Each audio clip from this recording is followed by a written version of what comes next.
hot afternoon in Atlanta. Temperatures climbing into the 90s, they say. And SunTrust Park, brand spanking new. The Marlins enjoyed their debut here last night. It's the Fish and the Braves. This would be game 2 in Atlanta. Hi, everybody. Rich Waltz along with Todd Hollinsworth. Marlins, a 5-0 win yesterday. Big boppers were going. Justin Bour homered. Christian Yelich had a day. But at the top of the order, D. Gordon set the tone. Yeah, it's been fun to watch D. Gordon. He's been absolutely outstanding over his last few ball games, getting on base consistently. Last night against a tough lefty, 2 base hits to center field, 1 to left, couple stolen bases, couple runs scored. He is making life for Giancarlo Stanton behind him a lot easier because he's been getting on so consistently. D. Gordon, look at the last week that he's had. He's been on base. He's been doing damage. He's actually been driving in runs as well. Okay, let's move down the lineup to the boppers. Let's start with Giancarlo Stanton. Jaime Garcia's pitched really well lately for the Braves, but Stanton had a nice day against him earlier this season. Yeah, he certainly did. He's been absolutely ripping lefties up all season long. Lots of good numbers, a couple of homers against Garcia his last time out. Don't change the game plan. Stanton's been locked in. He's been using the entire field. He's letting his power play to all fields, taking his walks. I think it's more of the same. I mean, you look at the numbers that he's got. He's also got a bunch of walks against Garcia, so he's going to have to be patient. But if he challenges him, be ready. Jaime Garcia, the lefty, facing the Marlins now. Garcia, good ground ball guy. His last 5 starts, he has been brilliant. He's been one of the best in the National League. Jeff Locke was originally drafted by the Atlanta Braves. He gets the start here for Miami. Yeah, look for Jeff Locke to continue to use that changeup, that good breaking ball, and that fastball again in this start. Again, he's had some issues at times with 2 outs. That's the one thing you really want to pay attention to this season. 7 earned runs allowed, 6 have come with 2 outs. Other than that, it's been almost masterful. I think you're going to look for him to really bear down when he gets those 2 outs in an inning. Speaking of attention, there are some all-star candidates that are begging for attention in this Marlins lineup. Setting their sights on Miami, and July 11th, we will discuss as the Fish and the Braves get ready to go in Atlanta.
Braves is just moments away. You know what else is right around the corner, Preston? That would be the All-Star game at Marlins Park, and there are certainly a couple of Marlins players who are All-Star worthy.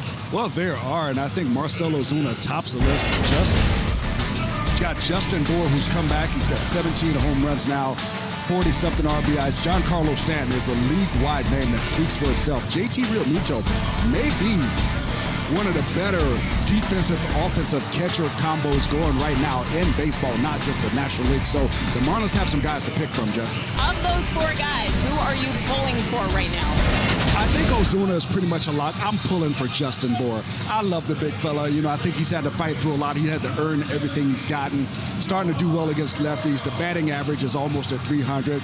Got the home runs, got the RBIs. I'm really pulling for Justin Bour. And welcome back last night, Justin Bour, with that solo home run. Well, one thing that we like to do when we come to a ballpark, I'll go around and I'll explore. Well, there's so many things to check out at SunTrust Park. I've got to take more than just one day to explore. So all day today, all day tomorrow, throughout the course of the broadcast, I'm going to be going inside the ballpark, outside the ballpark, and showing you all of the cool things that you need to check out if you have an opportunity to make it here for a Marlins-Braves game. In Preston, 2 words: zip line. Oh, I can't wait. I can't wait to see this. I've done a little zip lining myself, so I hope you enjoy it as much as I did. I have no doubt that I will. When we return, it is first pitch between the Marlins and the Braves in Game 2 of this 3-game series. Fish got a big win last night by shutting out the Braves 5-0. Rich Waltz and Todd Hollinsworth will have the call for you in this one.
Sports Florida is brought to you by Jeep. Get great deals on the Jeep lineup at the Jeep Spring Clearance Events. By the Florida Department of Transportation. Drive sober or get pulled over. By your local Toyota dealer. Let's go places. And Southwest. Transparency, low fares, nothing to hide.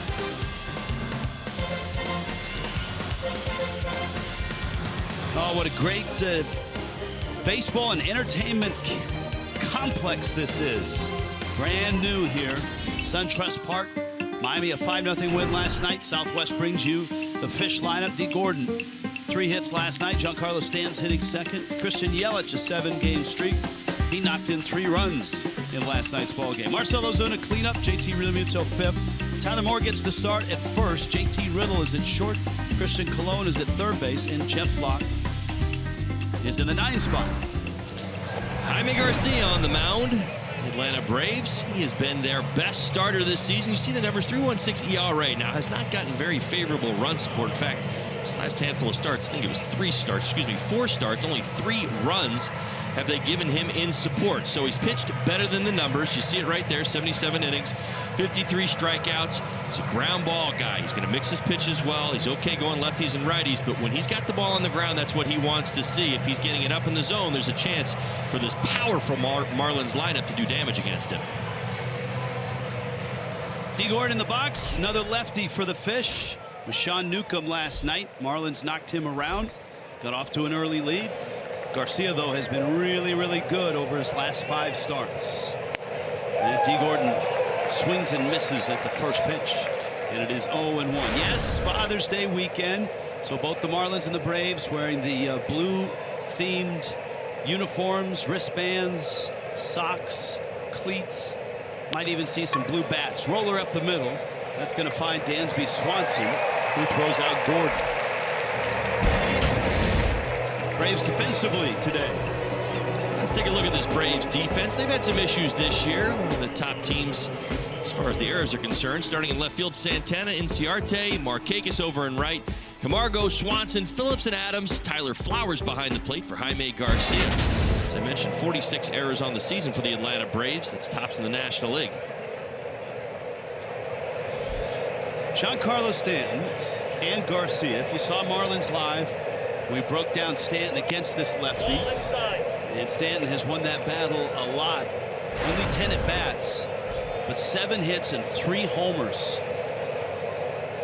including 2 earlier this year. It's the ultimate in confidence. He's also got 4 walks and only 1 strikeout against him as well. So, I mean, he sees the ball particularly well, and I think it really just kind of speaks to Stanton's game right now. He doesn't have to change too much. This isn't to, go out there and try to do something crazy against Garcia.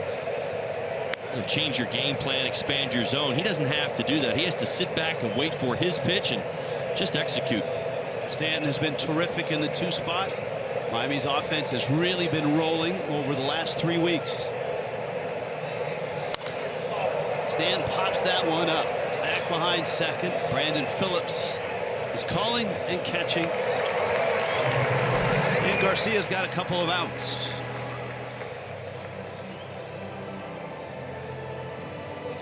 Last 5 starts, I mean, a 1.49 ERA. That's the good news for Garcia. The bad news is the Braves are 1-4 in those games. He's getting absolutely no support, both at the plate or even behind him defensively. Right, they've been breaking down. They've had some issues defensively. Well, they haven't played particularly well here at SunTrust Park. I think that's the one thing that really stands out and is surprising. A few of those starts have been here as well. The Braves have the worst home record in the National League. 13-18. That's surprising. The Marlins had that distinction about 3 weeks ago before they have somewhat turned it around. You see him at the bottom of the list of Braves starters for run support. Yelich is hitting 7 straight to a 364 clip, and a chopper over the mound. Swanson swoops in, gets the out. Garcia very quickly through the first inning.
ballpark is still filling up. Big crowd last night. And on an afternoon in Atlanta, the Braves will come to the plate in this orderly fashion. Southwest brings you Ender Inciarte, Brandon Phillips, Nick Markakis. Tyler Flowers having a nice year. Matt Adams, since coming over from St. Louis, really has been a nice addition. Dansby Swanson moves up to the 6th spot. Danny Santana in left field. Johan Camargo at 3rd base. And Jaime Garcia hits 9th.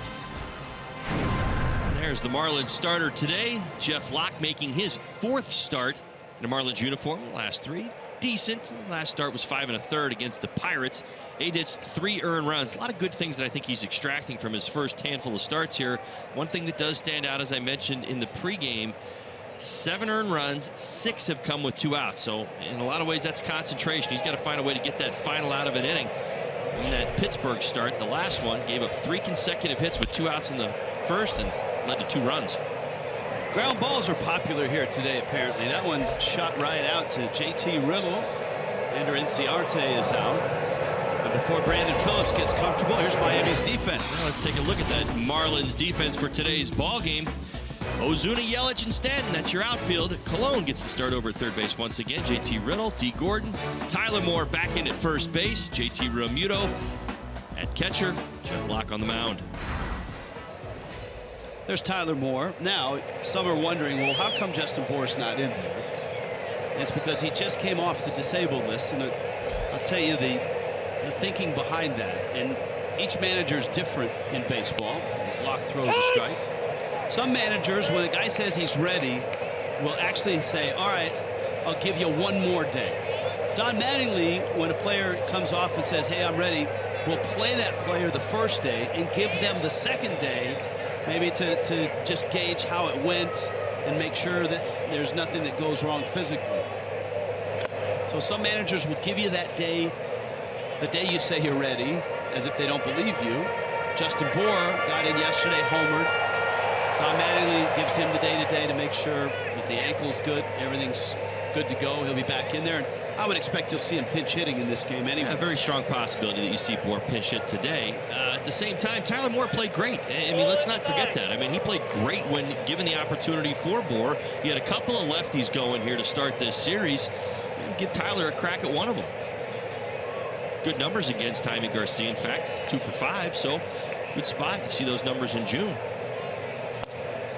Good changeup from Locke. That's a pitch, obviously, from the other side that Dan Straley featured a lot last night. Oh, did he ever? I mean, Dan Straley started last night absolutely amazing. Threw 54 changeups. I had to go back last night and count them. I was so amazed at how many he threw.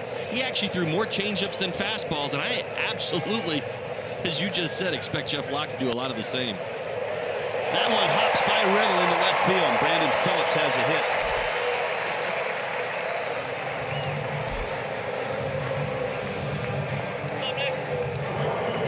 Phillips came into this series as one of the hotter Braves hitters atop the lineup, well above 300. It's a little changeup right there and able to pull it into the left field. What's so amazing is that the Braves, went into Nationals Park, played very well, scored 29 runs in 3 ball games, and kind of got back home. They've lost 4 straight here at home, and they've really struggled to get the offense going. Brian Snitker, of course, he took over for Freddie Gonzalez when Freddie was let go early last season.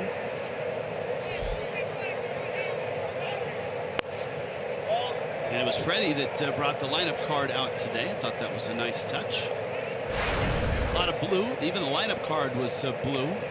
And all of the proceeds from the home run challenge and the sale of these Father's Day caps, jerseys, wristbands, socks go to help fight prostate cancer and raise prostate cancer awareness. There's Freddie, got the Franklin sweatbands going.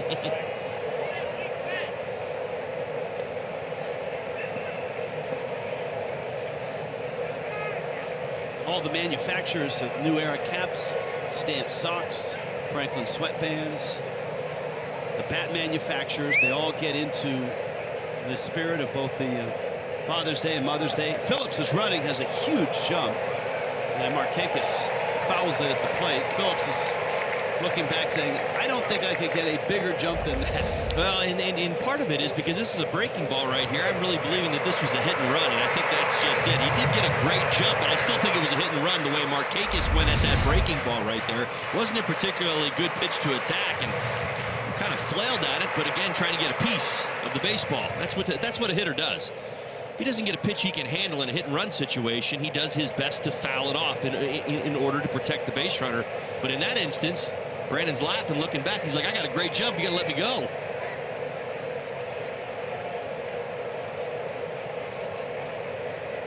He's running again. That's lined into right field, a base hit. Phillips turns second on his way to third. Stanton returns it to second. And the Braves are set up at the corners. And you got Flowers and Adams coming up. Now gets a fastball right here after using his breaking pitches to get ahead. Markakis creates a nice hole over at first base, takes full advantage of that. There was a tipping point early in last night's ball game. The Marlins and the Braves. The Fish got a run in the first, and the Braves answered quickly with a leadoff double by Ender Inciarte. Phillips moved him to third, and it looked like the Braves would tie the game, and then all of a sudden Dan Straley struck out Markakis and Flowers to get out of that first. Of course, the Braves would not score a run all night. Yeah, that was the first key that we saw from Dan Straley in how much he really wanted to use his changeup yesterday. I felt like that's where the development started, in those two spots. Those two strikeouts, started using that changeup, got 2 strikeouts, and from then on used the changeup all game long. Get this, and I could be off by maybe a pitcher or 2. I hope I'm not, but he didn't throw a slider yesterday in the ballgame. That's pretty amazing to me. It's been one of his best pitches. Yeah, didn't have to use it yesterday though. How good the changeup was. Ball and a strike here. Locke's last start was against his old team, the Pirates. 3 runs, 5 1/3. This start is against the team that drafted him, the Braves, in the second round back in 2006. And he misses in with that off-speed pitch. 2-1. There you go. 0-6. Now, in 2009. He was traded to Pittsburgh with Charlie Morton and Gorkys Hernandez for Nate McLouth. That was a pretty good trade for the Pirates. Good pitch there. It's 2-2. A nice changeup behind in the count, able to equal the count. 2-2. That good changeup. Tyler Flowers way out on his front hip, front side. Well, Miami's infield's looking for a ground ball here. Markakis the runner at first. You see Phillips at third. Ball inside. Home plate umpire Doug Eddings very vocal with his call. Chris Siegel, Corey Blazer, Laz Diaz on the bases as well. Just off that inside corner. Braves have hit into 69 double plays. Second most in the big leagues. 3-2. That is strike 3 call. Eddings with some nifty footwork behind the plate.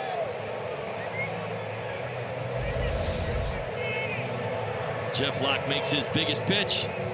He got a little help from the home plate umpire. A little down out of the zone. You see the frustration from Flowers. Pretty obvious why. So a break for Locke. Let's see if he can capitalize on it now and get Matt Adams out.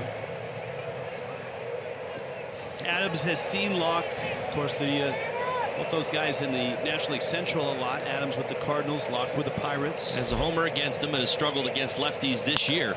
Drives it to right, hits it pretty well. Stanton going after it, won't get it. Bangs off the wall. Racing for third is Markakis, and he'll be held there. And Atlanta has the first run of the ball game.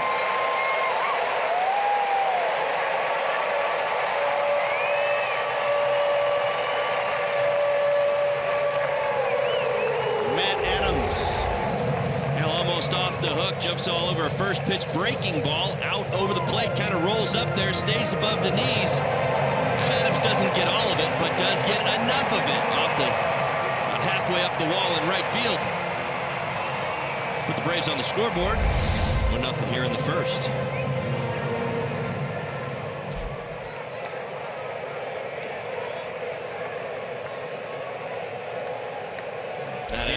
Matt Adams continues to be productive for this Atlanta Braves team since being traded over from the St. Louis Cardinals. And capitalizing on his opportunity over at first base. Swanson now takes a fastball out. You're right about that. Since walking into this situation here, filling in for Freddie Freeman, 8 homers. That's 5th in Major League Baseball. Swanson at 0 for 3 last night.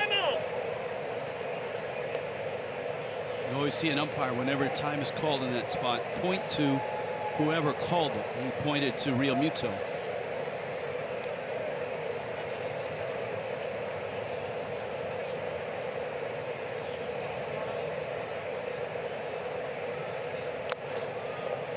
Timeout. 2-0 now. Be interesting to see how this ballpark plays in the daylight. The Marlins are going to walk him intentionally after falling behind Swanson. They'll pitch to Santana. And that puts a Brave at every base. Well, let's hope that Jeff Locke can see his way through this. But once again in the first inning, bitten by the 2-out RBI opportunity for the Atlanta Braves. Now 7 for 8 on the year. Almost got himself out of it with Flowers. Matt Adams able to make him pay with 2 outs. It's the one spot that Jeff Locke has really struggled so far this season with the Marlins. Santana, who was 0 for 3 last night. Of course, he's in left field. Matt Kemp is usually out there. Kemp still with a hamstring injury, still day-to-day. Did not play last night. Which is good news for Miami because Kemp's been swinging it pretty well. And against Locke, Kemp's only 6 for 12 with a home run. So nice to have him for the fish out. But Santana's been swinging it well lately. And that's when, in a lot of ways, what's been so surprising about this Braves team. They've played better over the last month or so, but really looking at them right now, they're without their number 3 hitter or 4 hitter, both Kemp and Freddie Freeman. It's big power in the lineup now. They've hit. They've been pretty good, guys, top to bottom in this lineup. Inciarte swinging the bat particularly well. Adams has been a nice addition. Brandon Phillips hitting well over 300. But not a whole lot of power in this lineup. 2 balls, 2 strikes. There's Camargo, Braves third baseman.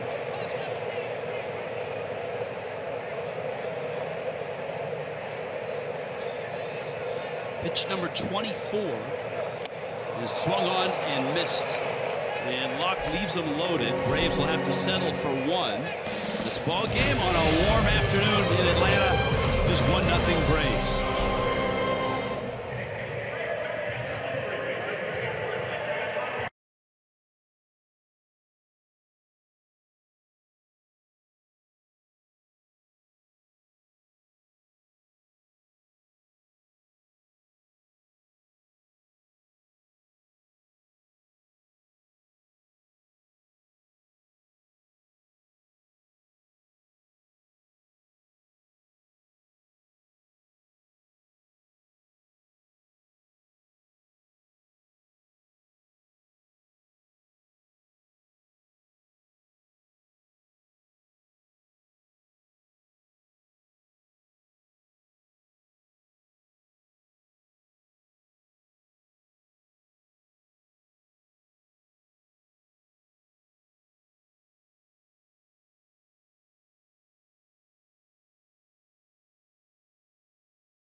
And this place is maybe half finished in and around the ballpark.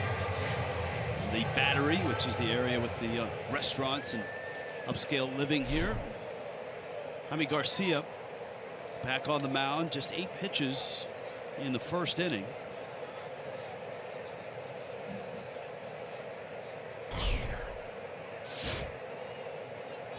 Marcell Ozuna in the box.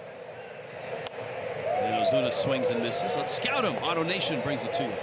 All right, Jaime Garcia. We saw that first inning. Made quick work of the Marlins. A couple of ground ball outs. That's important. All right, here you go. South of the border. Born in Reynosa, Mexico. Raised in Mission, Texas. Turned himself into the 22nd round pick of the St. Louis Cardinals in 2005. You know, Redbird, that's right. St. Louis Cardinal for a very long time. You see that base hit? Ooh, not yet. Hold on. Sorry, I got a little excited. Good swing of the bat right there. Yeah, you did. Brandon Phillips was shifting on you. He moved, and I think Jaime Garcia might got a little piece of that as it went through his legs. I'll get back to the keys real quick here. Redbirds, 147 career starts for the Cardinals, 62 wins, 3.57 ERA. Real solid stuff. This is how he got here. The Cardinals, now they picked up his $12 million option in November of 2016, and then 1 month later, almost to the day, traded him here to the Atlanta Braves. And this could potentially be his last year here in Atlanta. He will be a free agent at the end of the year, and I'm sure a lot of teams are going to covet him come the trade deadline. JT Realmuto. And Tyler Moore behind him.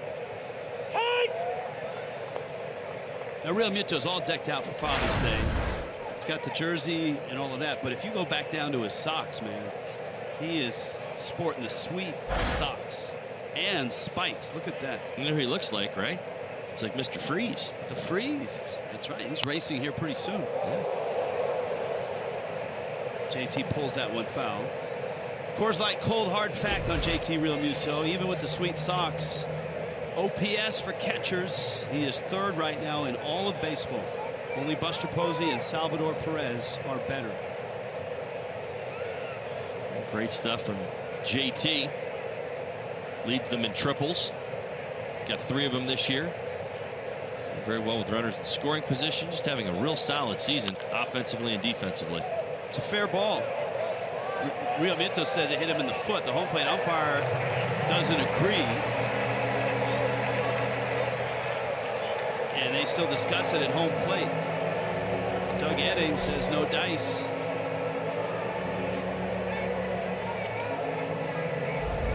Let's watch.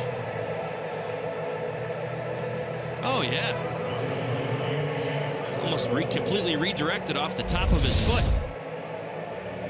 That's, you know what? I know we do a lot of replays, and replays come into this game, and they do try to limit things. But to me, a play like that screams something. Replay. Because umpires, there's no way for an umpire to call that. Well, and there's no reason to ask for an appeal down to 3rd base because it's going to be even harder for them to see. Absolutely. So you're putting the umpires in an impossible spot. Well, I completely agree. And here we are sitting up here in our perch, and we've got all these great camera angles. And the first replay we see, we know it hits him in the top of the foot. Tyler Moore now against Garcia. And Moore takes a rip at a rising fastball. You noted how well Tyler Moore has played for the Fish. As a starter especially.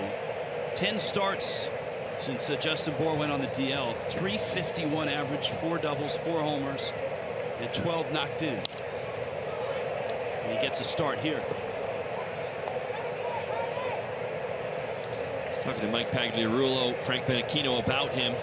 Tyler Moore, when he kind of found that stroke, both kind of all agreed that go back to that Chicago Cubs series in Chicago, had a couple of great doubles the other way to right field, drove one over Jason Hayward's head for a long double. And since that point, really just found his stroke, has been staying short to the baseball and getting through it. You've watched it, and right center field has been big for him, and the ability to pull the ball for power to left. Eggs is smiling big time right now. This offense is rolling. A lot of good things happening with this Marlins club.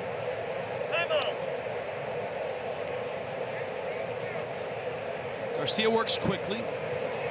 That's one of the things that the Braves really like about him. along with that ERA that sits right at 3.36. That one fouled back and out of play. Now, last year, there's a look at Frank Menechino. Last year, Garcia had 30 starts, but his ERA was over 4.5, 4.67. Those were the most starts he had made in a 5-year span because of all the injury and issues that he's had physically. Swing and a miss. And Jaime Garcia strikes out Tyler Moore. He has retired all 6 that he's faced.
Copyrighted telecast is presented by the authority of the Miami Marlins. It may not be reproduced or retransmitted in any form, and the accounts and the descriptions of this game may not be disseminated without the express written consent of the Miami Marlins.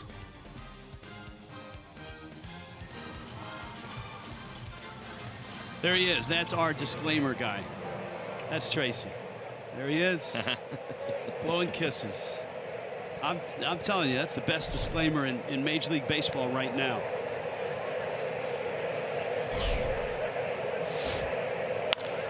Johan Camargo, 2 hops. JT Riddle across the diamond in time. If you are just happening by this ball game, yes, Father's Day is tomorrow. Teams are breaking out the light blue jerseys, caps, wristbands, all of that stuff. And the Braves got a run early. Run in the first. Jeff Locke left the bases loaded in that inning. So 1-0 Atlanta. That's a great look from the right field corner, right above the brick wall, just below the chop house, which is in right field in this brand spanking new ballpark. SunTrust Park.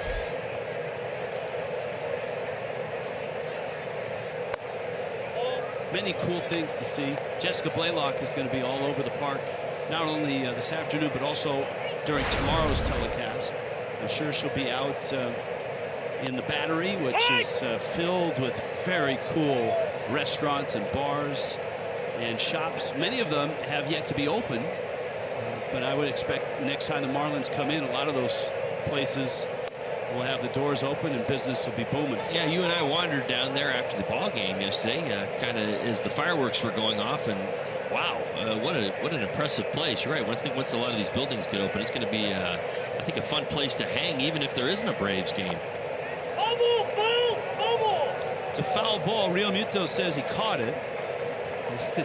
And so there's discussion going on with the Eddings.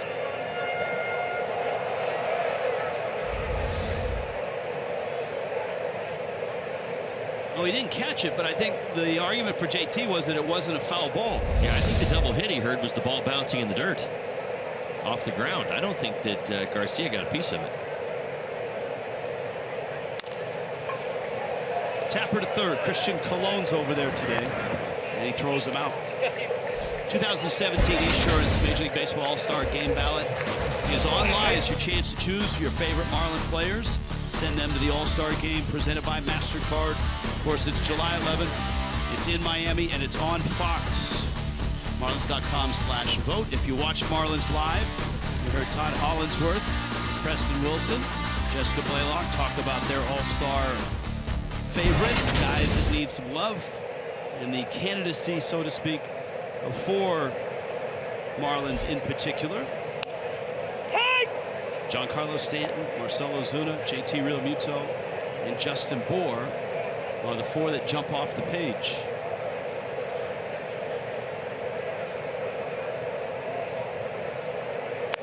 Now, I'm not saying this is right, but in Major League Baseball and probably other sports, your candidacy to become an all-star looks a lot better if your team is winning.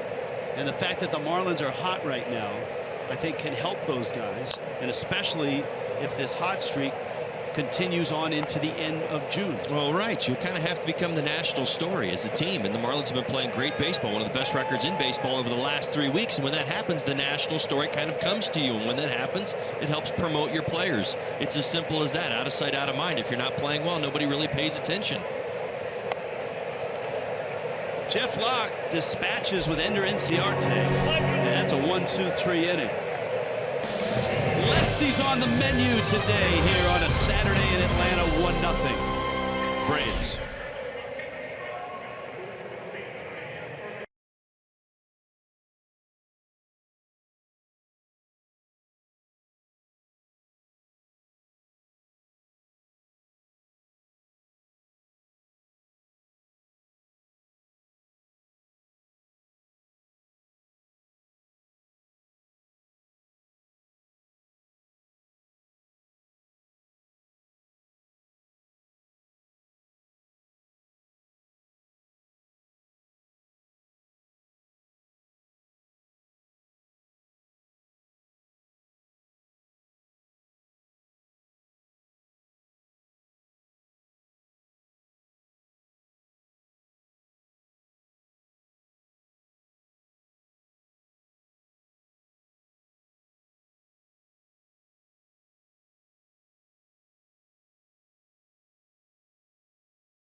Here today, by the way. Can't see him. Not at all. 1-0. Atlanta on top. We had a variety of superheroes, and then very nicely the Braves honored servicemen and women, first responders as well, the real life superheroes before the ball game. A very nice touch. All right, Jaime Garcia's looked untouchable. 19 total pitches, pair of strikeouts. Riddle, Colon, and Locke.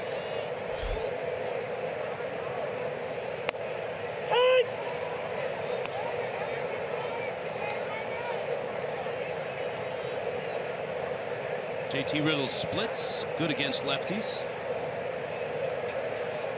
He was 1 for 4 last night.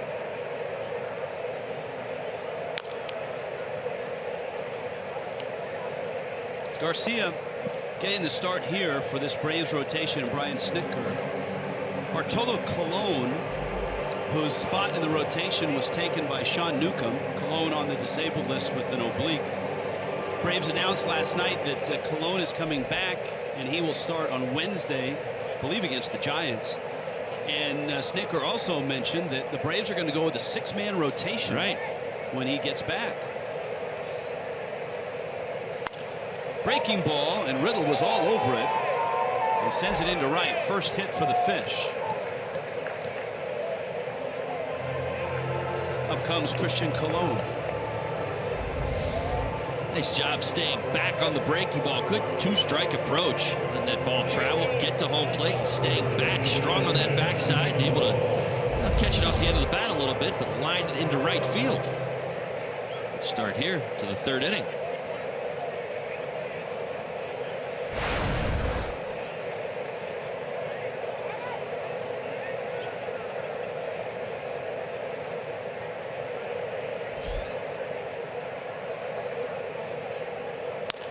Cologne pulls it foul. Today, while perusing the cable channels in our fine hotel in Atlanta, found a baseball program, and Ned Yost was talking about his favorite memory as a manager.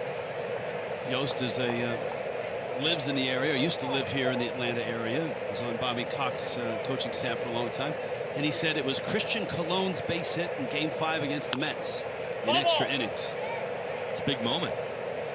Big moment for Christian Cologne when you add up all the circumstances and everything that led to that moment. Not a whole lot of opportunity, just kind of waiting there in the wings for, well, something spectacular to happen. I think for Christian, he's not out there every day. He's not getting starts, consistent playing time, and all of a sudden you get thrust into one of those moments and you're saying, okay, God, how do I get myself through this? My goodness. And he did. He came through big time. Pinch hit appearance, extra innings in that Game 5. And he lined a single into left field, gave the Braves the lead, or excuse me, gave the Royals the lead. And Ned Yost said, I knew at that point we'd won the World Series because I had Wade Davis ready to go in the bullpen. And the Royals beat the Mets in 5 in that 2015 World Series. Back to Garcia, has an out there. Phillips' turn is in time.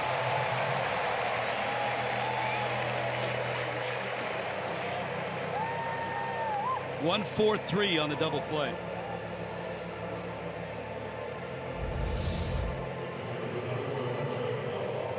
Now you see Cologne a little out in front of it right there. Tries to pull that baseball, that sinker, chops it back to the mound, and Jaime Garcia quickly disposes of 2. It's now 6 ground ball outs. First pass through the lineup.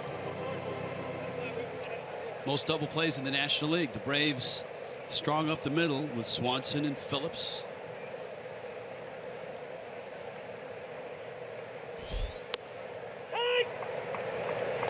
Jeff Locke takes a fastball for a strike.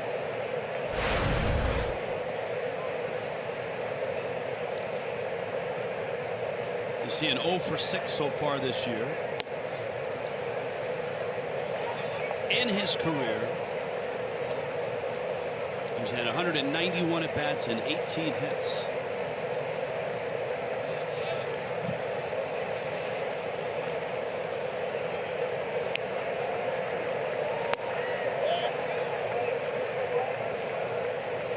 One and 2.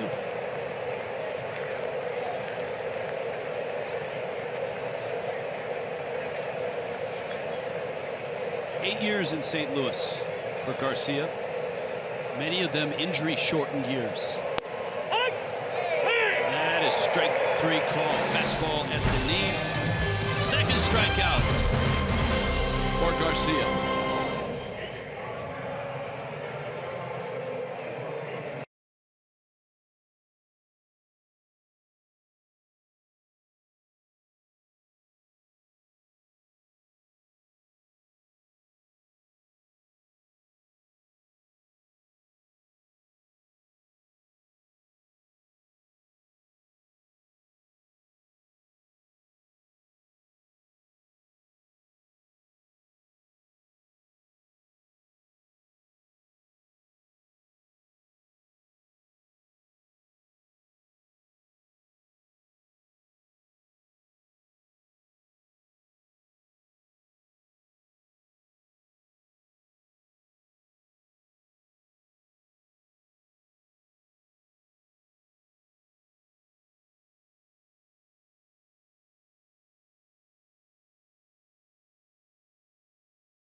motion. It's beat the freeze. The fan gets a head start, and then they unleash the freeze, and he's on his way. And you think he can't make up this gap? Well, think again. Look at this. Now, Racetrack is the sponsor. The freeze is like a Slurpee type drink from, I guess, brain freeze when you drink it too fast. And so that's the freeze. It's a great promotion. It is. And that fan just got smoked. I just continue to worry about his health, though. I mean, 81 games a year. I mean, he's going to keep this up. Oh, don't you worry, my friend. That gentleman in the costume is no mortal man. How do you figure? That is Nigel Towton, a aspiring track star who ran college track, was a star at Peach County High School here in Georgia. Iowa Wesleyan and Shorter University, made it to the U.S. Indoor Championships in 2000 and I believe 14, and he's training to get back to the U.S. Indoor Championships in 2018. So this is practice, kind of, sort of. Yes. Good for him. Yes. I still worry about his legs, though. I mean, he is flat out flying. He did lose yesterday, though. Well, that guy was motoring too, though. But he conked out at the end. That was just a matter of distance right there. It's reading about the freeze. Right. He runs the 60 meters, but he trains and focuses on the 300, the 400, and the 600 interval running because it improves his strength. And so there he is. He's the freeze. I love the costume, too. That's right. He looks like the Incredibles, yes. Mr. The Silver Surfer guy, right? Yeah, well, right. What is that guy's name now?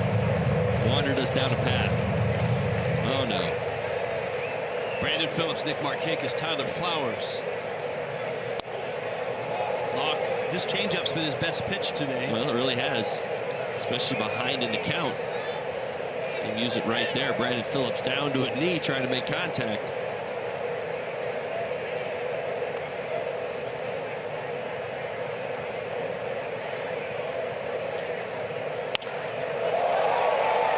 Yelich makes the catch. Toyota brings you an inside look.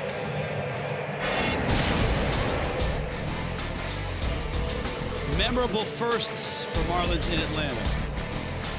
First games in Atlanta home ballparks. 93, Fulton County. 97. I love that Fort Bragg got thrown in there. That memorable night last year. And then a winner at SunTrust.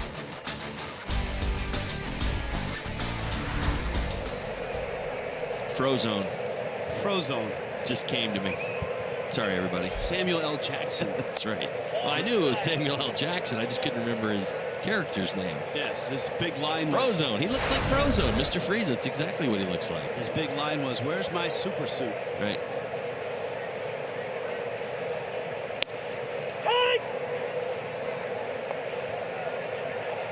Nick Markakis single back in the first. That's the only run of the game for Atlanta. He came in on a Matt Adams double.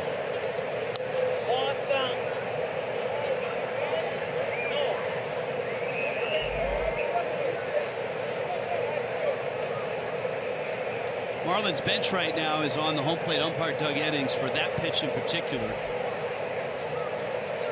The called third with Locke at the plate was down. And we talked yesterday about Tyler Flowers and how he snatches the ball and brings the glove up. And he does it pretty consistently, and I think this is what ends up happening. Yeah, you see him pull it way back up into the zone right there. Now that's a JT. That's a ball on Fox Tracks. But what the Marlins are saying is that was also a ball that was called a strike in the Locke at bat. And that's the actual art of stealing strikes, and if you do it enough, you start to well, I don't want to dare use the word fool the umpire, but he anticipates where your glove stops moving. So if you can develop that flow, that bringing of the ball back into the strike zone and stopping there, that's how they recognize it. Ozuna chasing after this one. And of course the gamesmanship is, all right, if you see that a catcher is getting that call, you alert the umpire and say, hey, look, be aware of this. We're aware of it. You should be aware of it as well. It's a traditional back and forth, and whether it's real mutual. Well, right. In a lot of ways, it becomes catcher versus catcher. Who's doing the better job of, dragging them back into the strike zone? And I've seen it many, many times through my playing days where this debate starts on both dugouts. They kind of start barking at the home plate umpire. Why aren't we getting the ball down in the low part of the zone, or a ball just below that line, and the other team is? And you're saying, okay, well, what's the umpire got against us? And you realize it's not really an umpire thing. It's more of a catcher's thing. It's the art. It's the craft.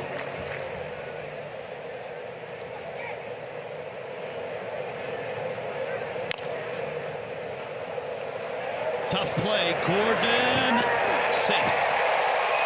Jeff Locke thought about it, and it was a little too high for him. And D. Gordon's throw just late. Well, D. Gordon did everything in his power to make this play. Great effort. Grabs, throws, all in one motion. Let's take another look. Ooh, that's close. Marlins will not challenge. Yeah, just a little too far out of the reach of Locke, and in the right spot for Markakis. Well, right. Tyler Moore right there did everything in his power to give a good, strong stretch. But again, that short throw a lot harder to really extend out. An infield hit for Markakis.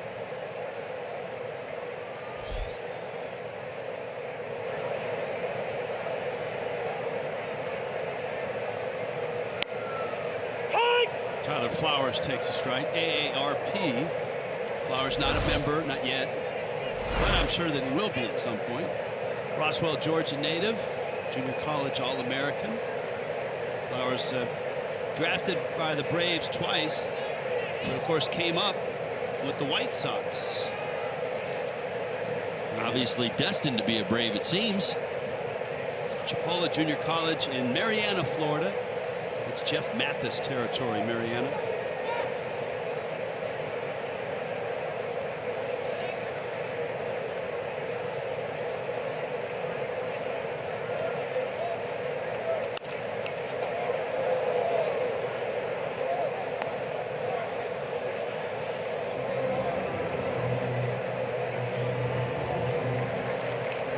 Count 0-2.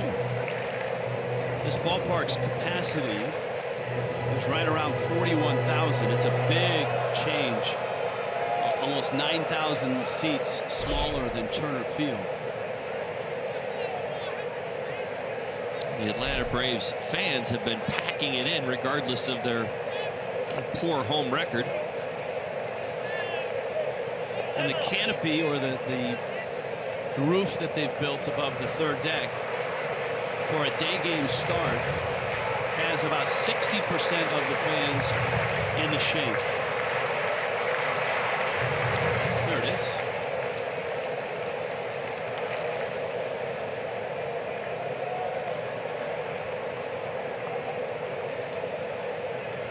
So sitting in the shade is nice. If you're in the sun, though, it's quite warm today.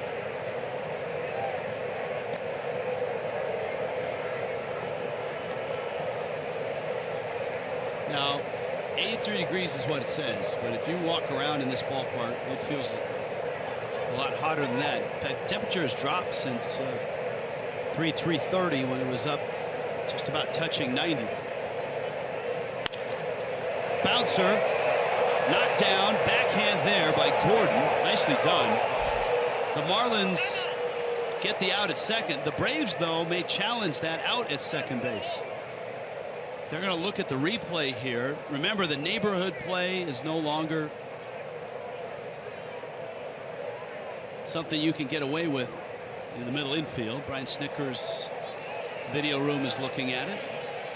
And the question would be, did Riddle's foot come off the bag before he secured the ball?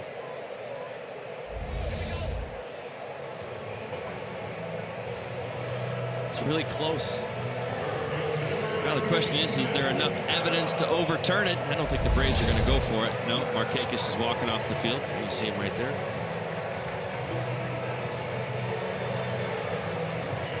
So 2 down here in the bottom of the third. Tyler Flowers over at first base. And Adams in the box. Marlins shift. For I want to say the big left-handed bat.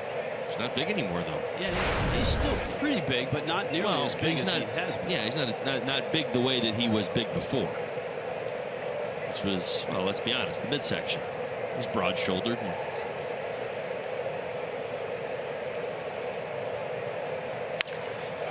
Adams sends that one to left center field, hits it deep. Yelich, and it is gone. Opposite field, Atlanta's lead is now 3-0.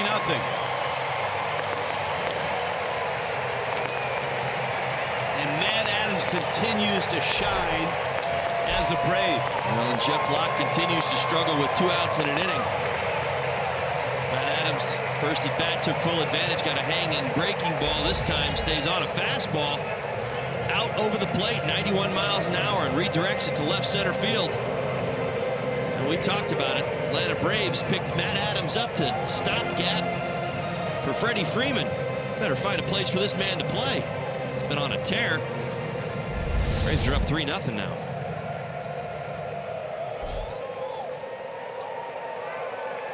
Matt Adams could be the Atlanta Braves all-star, or one of them. He's certainly been on that type of tear since arriving in late May. Look at that, 7 home runs, tied with Cody Bellinger, who's been hitting home runs left and right for the Los Angeles Dodgers, and Jay Bruce.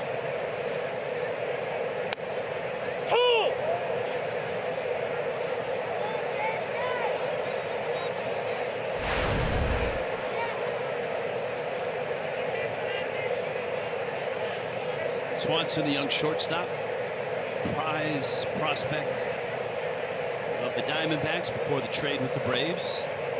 He quickly became the prized prospect of the Braves. Did not have a great start to this season.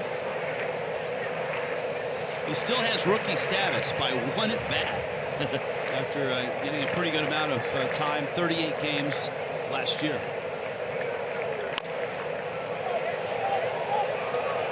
Riddle on the run. Just gets Swanson. But Matt Adams has now driven in all 3. This one with a 2-run homer.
want to know about the Braves organization, you're going to be able to learn about it here at the Braves Monument Garden at SunTrust Park. The history lesson stretches all the way back to the time that the Braves spent in both Boston and Milwaukee. If you follow with me along this pathway, you're going to see all of the jerseys that the Braves have worn throughout the history of the franchise. You're going to also see the numbers of players that have been retired. You'll see memorabilia from significant moments that have taken place throughout the history of the franchise. So this Monument Garden, not just a beautiful spot here at SunTrust Park, also a place where you are going to get a history lesson on the Braves franchise. Had a chance to wander through there, Jessica, yesterday. Very cool spot. There's a lot yet that we haven't seen here. And this afternoon, we haven't seen the Marlins get on the board yet. D. Gordon, Giancarlo Stanton, Christian Yelich. Second time through against Jaime Garcia, who's thrown only 32 pitches and has 9 outs. That's a gorgeous bunt by Gordon. And he's got a base hit. Almost a collision between Camargo, the third baseman, and Flowers, the catcher. I don't know that D. Gordon could take that ball, walk out, and place it in a better spot. Yeah, you're not going to get a much better bunt for a base hit than this one. And let's consider the angle right here. Even after fielding it right there, he's going to have to throw back across his body and hope that he's going to beat D to the bag. That's just not going to happen more times than not. D puts that down 100 times, he'll be safe 100 times. So here's that matchup, Stanton against Garcia.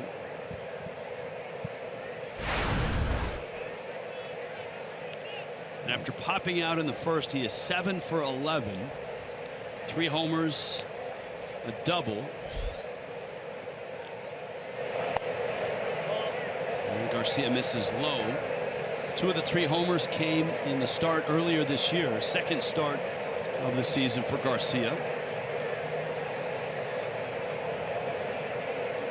Giancarlo Stanton not only has good numbers against Garcia, has been hitting lefties particularly well this year. 381 coming into today's ball game.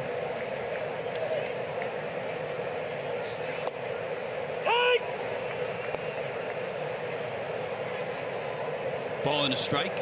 Now Miami is down 3-0, but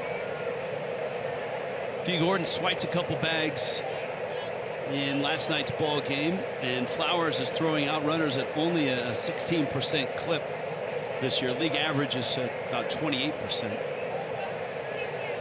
I think you're less likely to see D run today than you would yesterday. Remember, Newcomb was only in his second big league ball game. A lot of times you'll have guys, a lot of things running through their heads at, one thing at a time. He's trying to throw strikes, and he's got one of the fastest guys in baseball over at first base. Jaime's a little smoother. He's been doing this for a while. He'll make a few throws over there. He'll vary his times to the plate. But when you have those strong numbers that Stanton has as well, less inclined to run. Let's not forget they're down 3 runs too. Pitch is out, and it is 2-1. Well, this ballpark in April really played small. The ball jumped out of here. Everybody thought it was another Cincinnati or Philadelphia. Things from mid-May till about now have kind of evened out. Yep. Whether it's the guys that are swinging the bats, or there goes Gordon. He's running, a swing and a miss. Flowers' throw is way late. Gordon has the bag, and it's going to be catcher's interference. No, Stanton. And I'm not sure what's being called right now. Did Stanton interfere with Flowers? That's what they're calling. Stanton interfered with Flowers' throw to second base. Although I don't know that it's batter's interference. It sounded like he said the backswing hit the catcher and hit him in the leg. And he points down right there. And so it's not an out. Gordon just simply goes back to first, and because it's a backswing, it's not intentional interference. Yeah, get him on that left thigh. So I guess Gordon goes back. He had a great jump, obviously. He sure did. I was surprised to see him go right there, but again, when you talk about the confidence that he has right now, D has been in a good spot.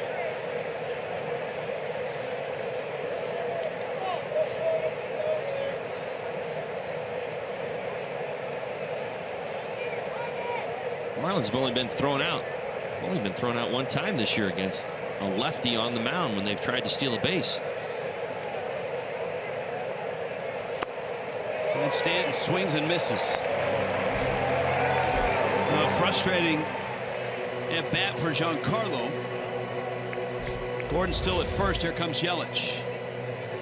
Well, there's that breaking ball in and out of the zone. You hear me talk about it an awful lot. It's what Jaime Garcia is looking to do right there. Get Giancarlo Stanton to react to where it starts, not where it finishes. Able to get that to the bottom of the zone and pick up the strikeout. That's what Garcia does. He lives in the lower quadrant of the zone. Very, very rarely expands to the top, but everything he throws kind of works its way down from his sinker to his cutter, even his big breaking ball. Very vertical pitch.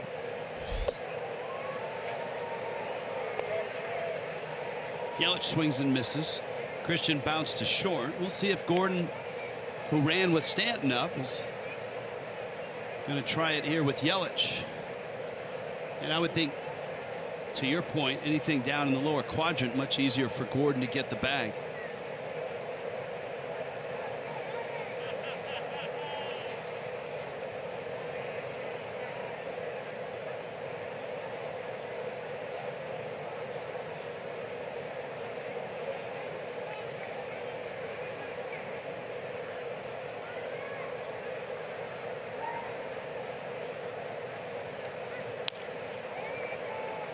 Garcia's out in front quickly, 0-2.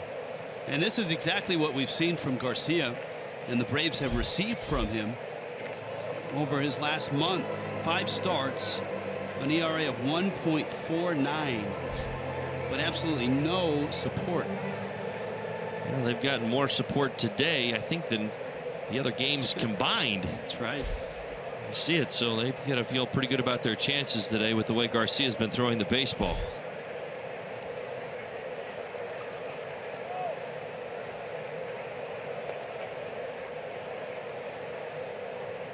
As you said earlier, Garcia is from Reynosa, Mexico. Another fan favorite Marlin hailed from that city, Jorge Cantu. Garcia moved across the border to Mission, Texas, where he went to a high school. Cantu, I believe, McAllen, Texas, is where he ended up going to high school. Runner goes. Gordon has the bag again quite easily. Pitch was in. And Yelich now with the count 1-2. Now this is the two-seam fastball back under Yelich's hands. Gets a great jump, D. Gordon does, and able to steal the base easily. He is in great rhythm right now. He had to work hard for that stolen base as Garcia paid him an awful lot of attention. And he's closing in on Billy Hamilton now. He's 4 away from the major league lead.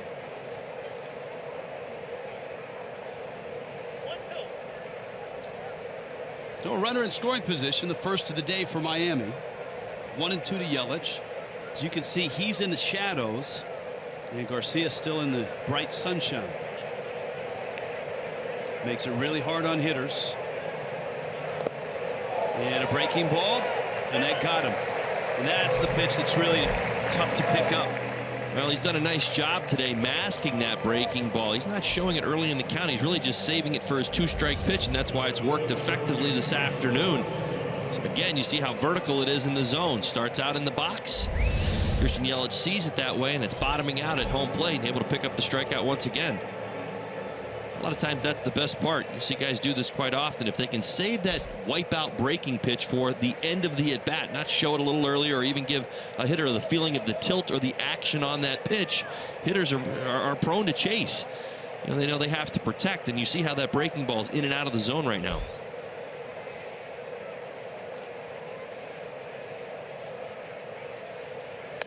So what you're saying, it's sort of like a roller coaster or a Disney ride. You want that big dip and the thing you're not expecting at the very end. Yeah, you kind of want to catch it in the middle, not the bottom. And I mean, that's just it. If you're going to, as a hitter, you're thinking, okay, well, where am I going to get this, you know, this pitch as it's come rolling into the zone? Well, with 2 strikes, you're like, oh, I gotta protect against this. I gotta try and foul it off. And that's what Garcia is doing a great job of doing right now, is bouncing it. He's not just throwing it to get a strike. He's throwing it to put the hitter away.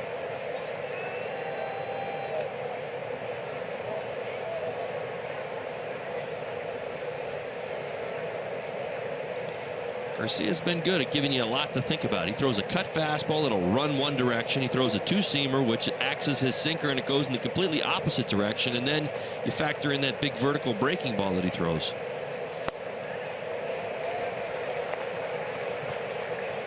One and two on Ozuna, who was 0 for 3 last night with a couple of walks.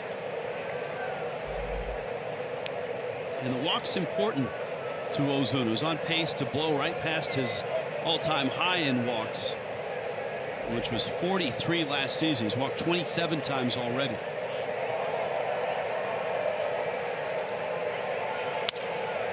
Ground ball out toward short. Gordon on his way to third.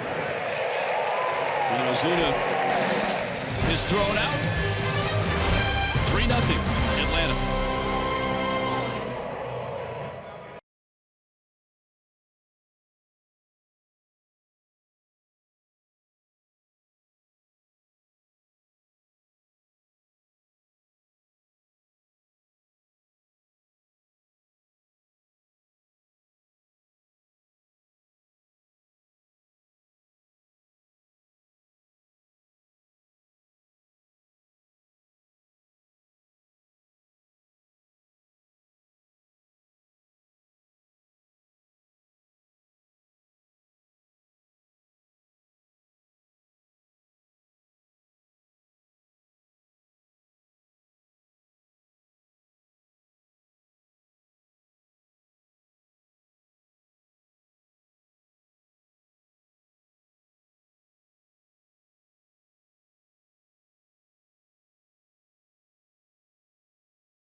From Atlanta, Marlins baseball on Fox Sports Florida is brought to you by Jeep. Get great deals on the Jeep lineup at the Jeep Spring Clearance event by your South Florida Chevy dealers. Now, there are some gray and dark skies above in and around the Atlanta area. So far, not a drop here in SunTrust Park. There's a look at the Omni Hotel on the left, the Comcast building straight ahead. They are finishing that hotel. So next year, there'll be plenty of hotel rooms out here by this brand new ballpark.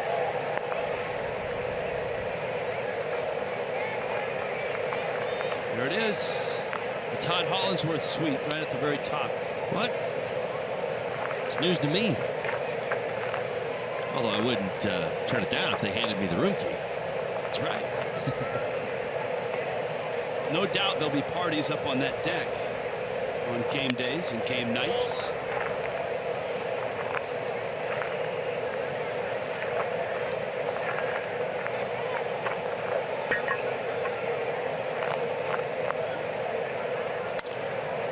Liner down the right field line, and it's foul. There's all kinds of cool places to eat. That Home Depot clubhouse out in the left center looks like a giant tree fort that you would like to have in your backyard.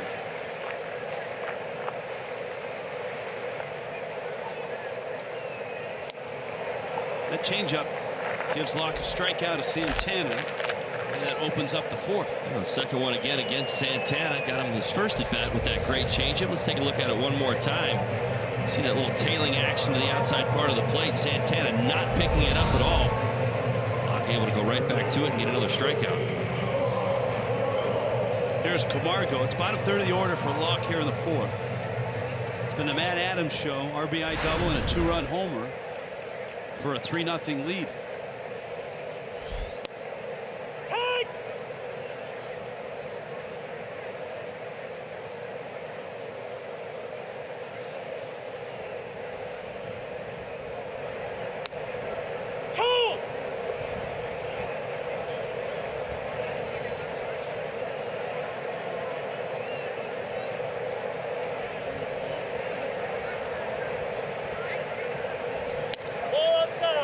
One thing we have realized right away, and it's much like Marlins Park, there is great home plate audio here.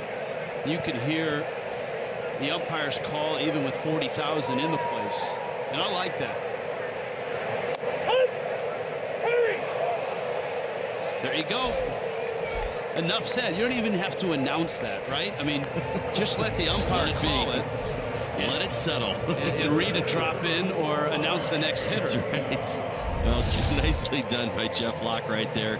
Well, he's taking full advantage of the low strike zone. It's what you want to see. Umpire's going to give you a call, give you a ball outside the zone. It's your job to get to that spot and see what else you can get. And I think throughout these last couple of at-bats, he's really found out that low zone is open today. That microphone is so powerful that I'm sure you could probably pick up the construction and the finishing work on the Omni out there in center field. It's a high-powered parab.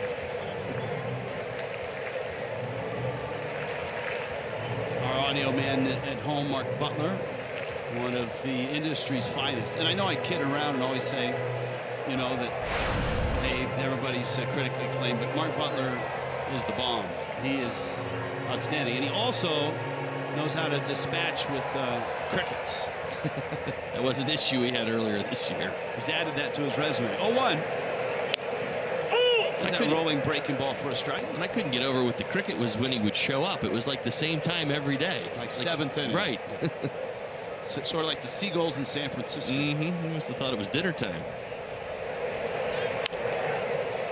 It's funny how the crickets stopped showing up after we went to Seattle and Jessica ate grasshoppers.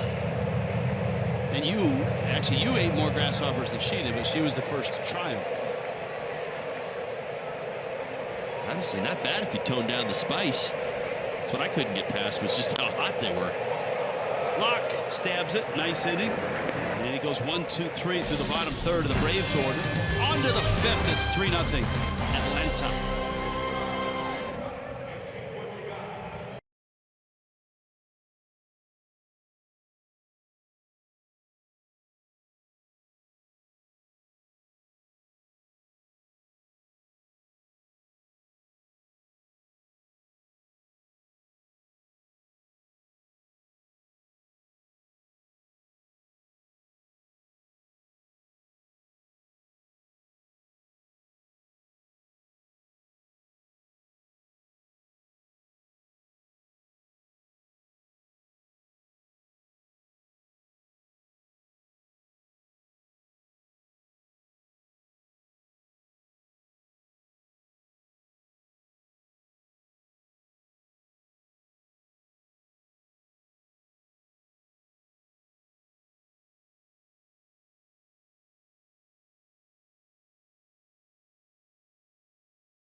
Outside SunTrust Park at a spot they refer to as the Battery. Now, this is a great place for fans to come to before the game, during the game, even after the game. There's a ton of restaurants and sports bars. There's even a theater. This is also the spot where the Braves do their pre- and post-game broadcast. This organization wanted to make sure that from start to finish, baseball fans had a great game day experience, and they are accomplishing that goal with the Battery here at SunTrust Park. Thank you, Jessica. That's one of the cool spots. Just to go out to right field and just keep going. Just walk right down. It's kind of like walking down the main street in Disney World. Well, there's a ton of stuff to do out there. That's what was so amazing to me, is like half the stuff isn't even open yet. Have you seen the Mizuno shop? I did not see the Mizuno shop. Big shop out there. I would recommend doing that. We did that in Japan. The World Baseball Classic, went to the flagship store of Mizuno. Right. Incredible. Met the guys that make the gloves by hand. Very cool. Did walk by that movie theater. I don't think the movie theater's open yet, but I thought, boy, that's going to be pretty cool as well. Well, that's exactly where you don't want the pitcher to stop in his windup, is when you're thinking about dropping a bunt down, because that gave it away for Real Muto. Garcia facing JT with Tyler Moore and JT Riddle right behind. The first pitch down low. Real Muto's 0 for 1. They've turned the lights on here. It doesn't take long for them to take effect. The new LEDs, you can flip them on very quickly. It's pretty interesting to actually watch them. Still, in my mind, used to lights having to warm up. That's a line drive into center field. Real Muto sends a solid hit to center to open the 5th inning against Jaime Garcia. Not a lot of hits for Miami, just the 3rd of the ball game. Got Tyler Moore and now JT Riddle coming up. All 3 of the hits led off the last 3 innings. The Marlins are going to find a way to break through against Garcia. See that fastball, one of the few he's missed up in the zone. Pick up some of these brave outfielders. There hasn't been a whole lot of action out there for him today.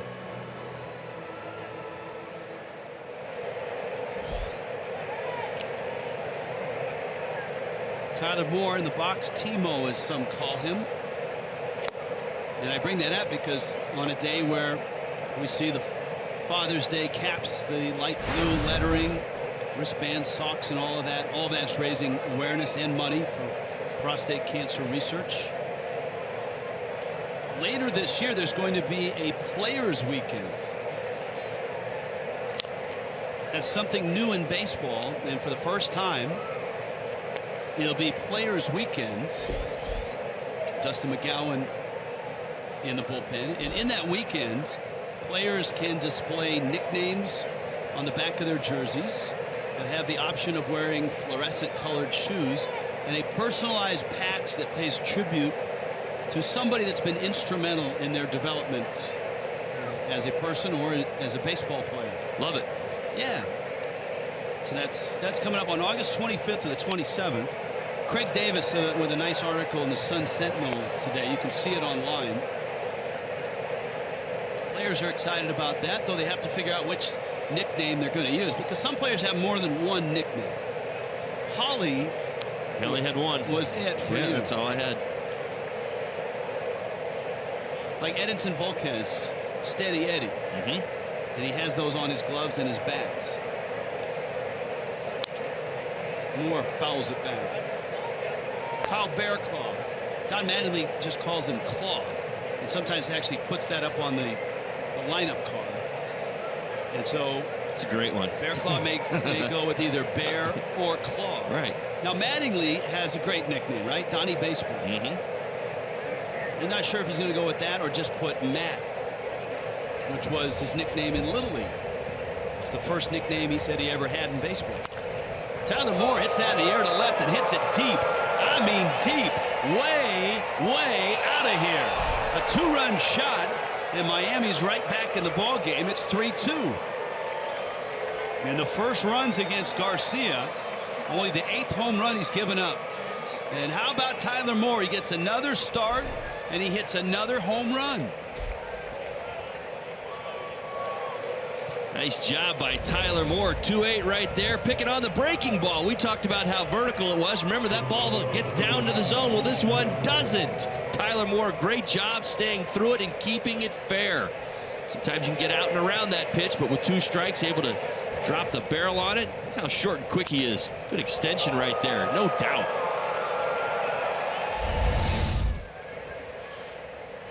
So 6 home runs for Moore. Here's Riddle, and he takes down low. And the weather up above is starting to look a little nasty. You can hear some crackling of thunder. Just looking at downtown Atlanta, it's enveloped in rain right now. This ballpark about 15 miles north-northwest. There's some dark stuff above. Well, I just looked at the radar, and it's scattered, so we'll see what ends up happening. Question is it coming our way? It's not a big storm. Nothing that's looming around, but definitely some spotty thunderstorms popping up in the area. Kind of feel the humidity here late in the day. Riddle fouls it back. Now Riddle's nickname is Riddler. That's a pretty easy one to figure out, so never know if he'll have that on his jersey. I like the idea of having a patch to honor somebody that's been important in their life as they have developed in not only baseball but as a person.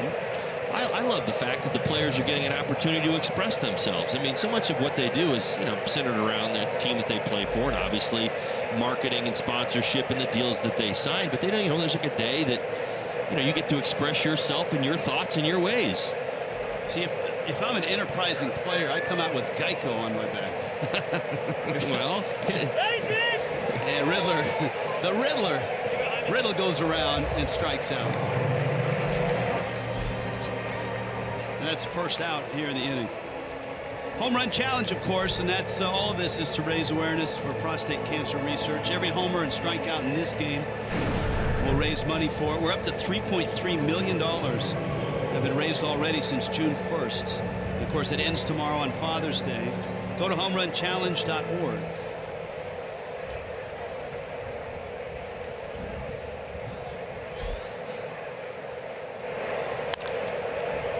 That one lines into the seats. The best part of that article by Craig Davis is the kicker. Saved, of course, to the end, much like the Garcia wipeout breaking ball you talked about. Right. And it was talking about Don Mattingly and his nickname Donnie Baseball. He got that from Kirby Puckett. Really? Yes. Huh. They were at a charity event, apparently, for an orphanage in Rochester, New York, and they hung out for a few days. And Puckett just started calling him Baseball or Donnie Baseball. And it stuck.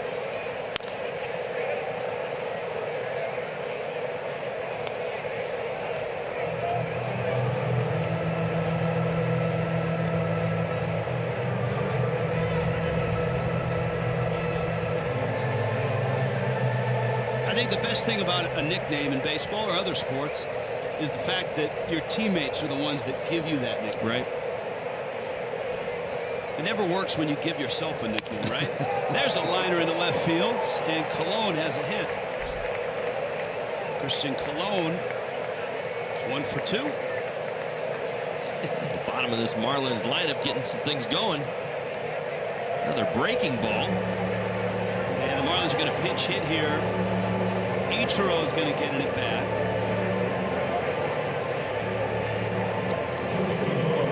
So Jeff Locke's day is done. Don Mattingly's got 3 lefties on the bench today. AJL is the only right-handed hitter. So Ichiro is going to grab this at bat right here, but no worries. The splits against Garcia are pretty straight up. Lefties and righties, about similar numbers. 250 range on the season. And in that case, it's awful early to use your backup catcher as a pinch hitter. Yeah, well, I don't think that's the road that you're going to go down. I think in this instance, if somebody was wondering why, Ichiro, the lefty's coming in against Garcia, realize that that's how Don Mattingly's got his bench today as well. A balk is called. How about that? Boy, for Garcia, 4 really strong innings have kind of gone a little sideways here. And he's asking the second base umpire, Corey Blazer, exactly what he did.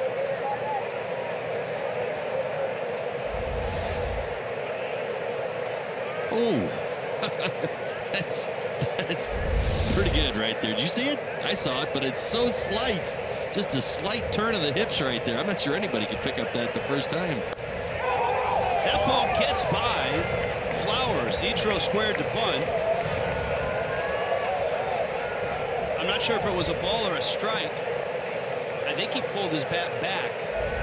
Here's a look. Yeah, he pulls it back, and Flowers just boxed it. That's a pass ball. This has been an issue for the Atlanta Braves. That's the 15th pass ball on the season. That leads Major League Baseball. So a single, a balk, a pass ball, and suddenly Ichiro is in a spot where he can tie this game up with a base hit. Infield is in. Lefty on lefty here. And a knee-high fastball for a strike. Well, the question is, does Garcia still trust that breaking ball as a hitter? If you can eliminate it, straightens everything out. See, Ichiro has been very good as a pinch hitter this year. He's hitting 5 straight now. 6 for 9 in his last 9 pitch hit appearances with a couple of RBIs. That's right, 6 for 9. It's pretty good.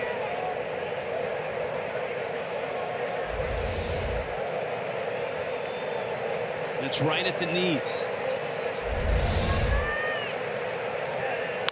Ichiro on line drive into right field, and Miami has tied the game. And the 43-year-old's bat is back.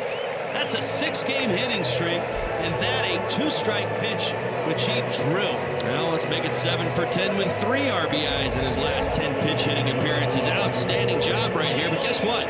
I think Jaime Garcia doesn't trust that breaking ball anymore after it got knocked around by 2 previous hitters.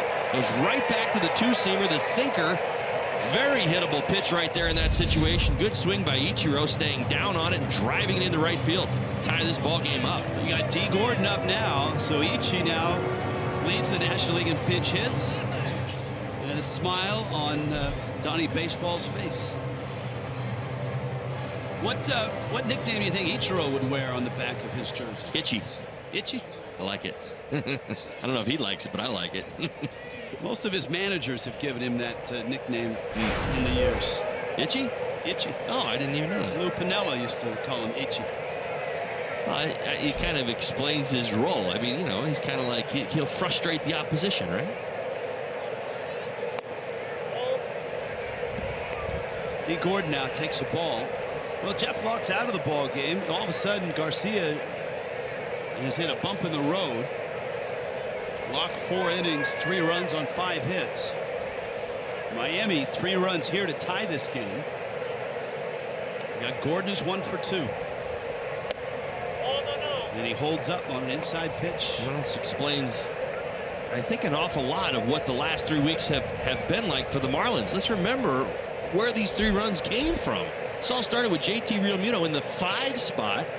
Leadoff single. I don't think that surprises us. Tyler Moore the home run. Colon a base hit. Ichiro a pinch hit as well. It's the bottom of the lineup coming up with 3 runs to tie this ball game up. No, it wasn't Ozuna. It wasn't Yelich. It wasn't Stanton. It wasn't the big boys.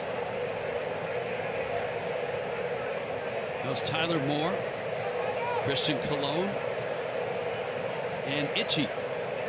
Or Ichi.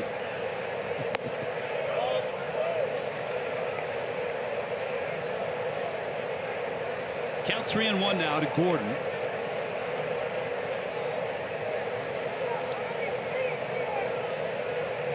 Things have really changed here in the 5th.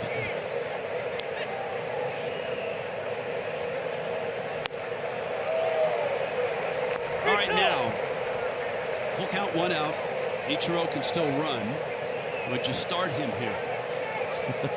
About 0 for 2 of my last 2 attempts at this. I didn't think D would be running. My guess is, why not? You've scored 3 runs in this inning. You're up. You've got D leading off right now.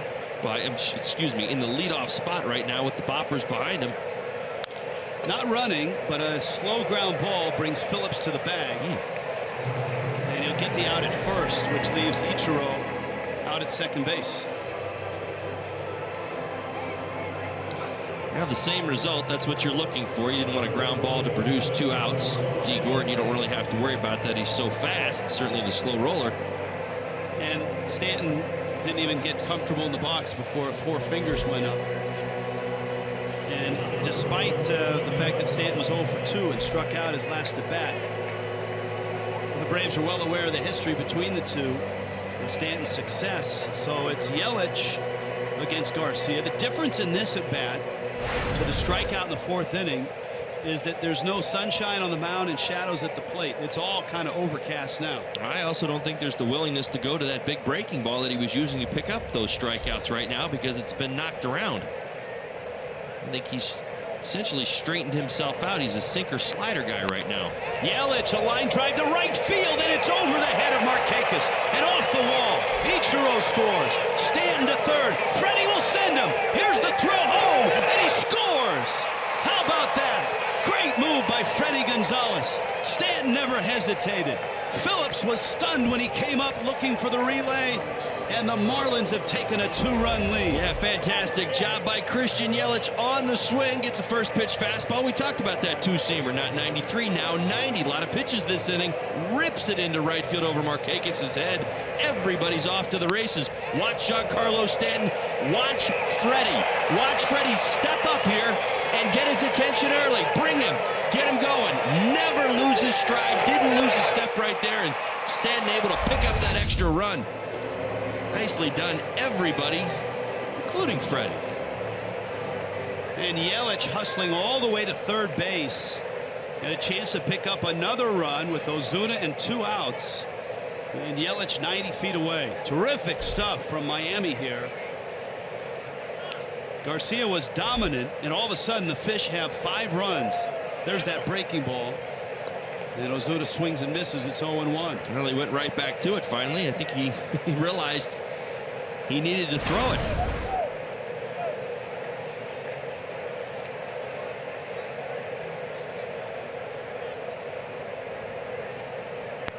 "28 pitches already for Garcia in this inning. That's a big chunk of his number so far in the game. And Ozuna's over aggressive here. Goes after the changeup. Braves bullpen is active. Now for Garcia, we talk about those ground balls and what he needs to succeed in this inning. All 5 hits have been off the ground. They've either been line drives or home runs. Certainly tells you the effectiveness of his pitches. The 2-seamer not sinking nearly as much, maybe a little bit more run. That breaking ball got knocked around early this inning. Wasn't willing to go back to it till right now. This is one of those at bats. You see the 30 pitches this inning where you think about what Ozuna's been practicing all season long and narrowing the strike zone. He went and chased the first 2 pitches. He laid off that breaking ball. See if he can stay with that. Yes, he does. He lays off a changeup, and all of a sudden he's dialed it back in. He's at 2-2. Yeah, you mentioned the number of pitches this inning for Garcia. Christian Yelich, that's why I was really hoping that Christian would be aggressive with the first good fastball he would get, because Garcia knows this as well. He's trying to get ahead of Yelich right there. He jumps on that first pitch, 2-seamer, and made him pay.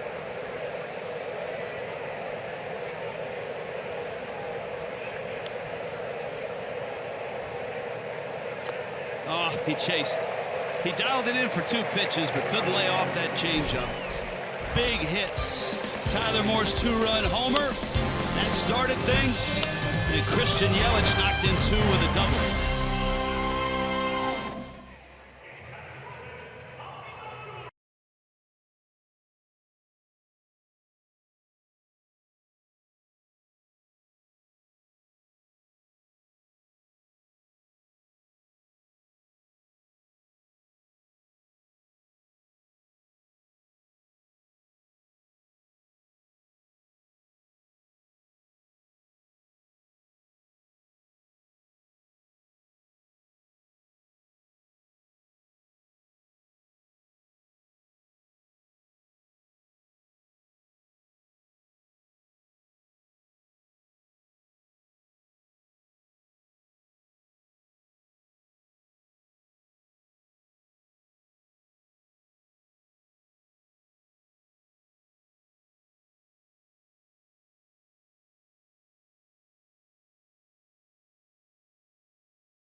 And the Marlins have turned the game around with 5 runs in the 5th. Time now for little Geico. Preston Wilson getting all wired up down below. Just in time for us to talk about you, Preston, and this Geico date in Marlins history. 2000, Preston Wilson clubbed his 14th home run, scored the winning run at Three River Stadium, and the Marlins in extra innings beat the Pirates by a score of 5-4. On this date in 2000, Preston, you remember that date back in 2000? You know what? I do remember that game. It's one of those deals where playing in a stadium that I really first became to know baseball in, at Three River Stadium, watching the old Pittsburgh Pirates play, and got a chance to have a good game there. Preston, you're downfield level. You've got a good view of it. What did you see differently from Jaime Garcia in that 5th inning as opposed to the first 4? You know, I thought his pitches looked a little flat. You know, he wasn't as sharp as he was early on, but more so I saw the Marlins batters have better takes and better swings against him. So it's funny, I was down with the replay guys in the tunnel, and I said, they may want to get him out here before this game changes. And sure enough, Tyler Moore hits the home run. Ichiro with the big knock to tie the game up, and then Yelly with that missile over and right, you know, put the game ahead by the Marlins there. And Preston, it's amazing that it shouldn't be amazing, but Ichiro gets some at-bats as a starter, and all of a sudden, he's back looking like Ichiro of last year. Well, I think people underestimate how hard it is to be a pinch hitter when you don't get at-bats. You have no rhythm. You don't really get any looks at, you know, how the ball looks coming out of a pitcher's hand, and it's so hard to do, especially for a player like Ichiro, who's an everyday player his whole career. And you're starting to see the benefits of some of these extra guys like Tyler Moore and Ichiro and Riddle getting a lot of at-bats. All right, Preston, we'll see you on Marlins Live after the game. Dustin McGowan gets a ground ball out to JT Riddle. Ender Inciarte is out. First out to the bottom of the 5th. South Florida Honda dealers, get you ready tomorrow. Jessica Blaylock, Preston Wilson will host a Father's Day celebration of Marlins Live. 1:30 game time. Todd Nye will try to figure out how to spell Fultonavich. Huh? By the 1:30 start time tomorrow. Jose Urena goes for the fish. Here's Brandon Phillips. Fultonavich. Good luck with that. That's a tough one. Dustin McGowan in a nice spot here with a 2-run lead out of the bullpen. He's been very good in this role this year. Brandon Phillips busy figuring out why he took a defensive swing on the first pitch of an at-bat. Got himself a little two-seam fastball underneath those hands and took a pass at it. It was about a foot inside.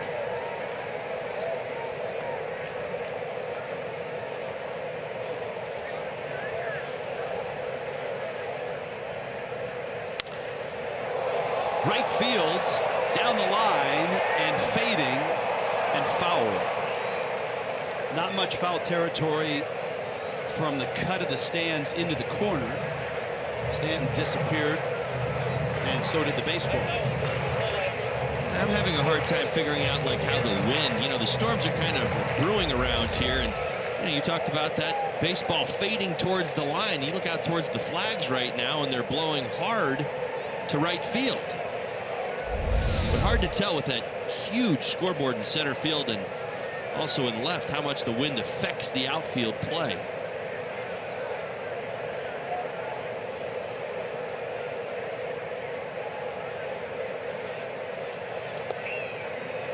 Well, one thing we've seen in the last half an hour, the weather has changed here.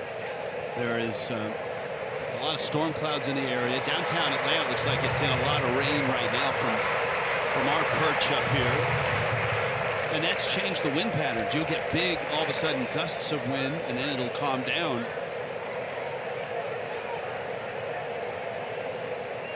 Savannah, Georgia native is McGowan. And Phillips fouls it off. Well, Dustin's been in a great stretch. Last 8 innings have been scoreless out of the bullpen. Nice job there. Certainly you see from manager Don Mattingly, no hesitation in getting Ichiro into the game and going right to McGowan. I think that tells you an awful lot about how this bullpen has been operating lately. Even this early in a game, the willingness to go there.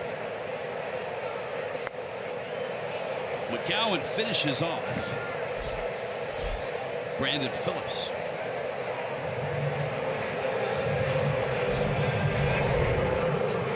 Marlins are headed back home. Great homestand, and the Cubs are involved from the 22nd through the 25th. It's Cubs and Marlins. And go to marlins.com/tickets. Tickets not only for this series, we got the Nationals before the Cubs and the Mets after the Cubs. It's a great homestand. It's going to be a good test for this Marlins club. They can continue to take care of business here in Atlanta. They're certainly within eye shot of some good goals. Look what May was for this ball club, and to think that they're just a few games back of 500.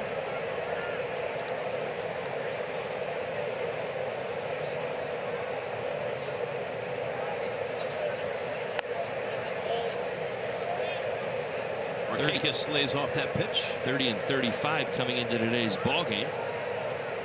But you see that homestand staring right there. It's a long one. Marlins have been playing very well at home of late.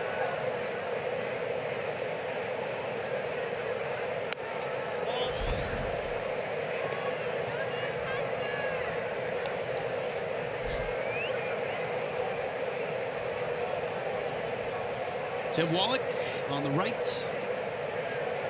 His nickname, Eli, after the former actor, the late Eli Wallach.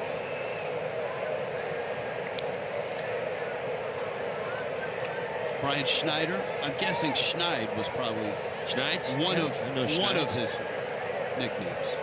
Schneid's and I played at the same time, many different spots. I've said hi to him in the batter's box, I don't know, probably 200 times in my life. That one kicks up to Gordon, who flips it on over to first. Really nice shutdown inning from Dustin McGowan. Oh, yeah. Jessica said she was going to go ziplining. Well, guess what, kids?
SunTrust Park. It is the kids area called the Sandlot. Now this place is awesome. It's got a rock climbing wall, it's got batting cages, and it's got a zip line, and you know I have to do that. Now technically I think this is for children, but when has that ever stopped me before? Let's do this.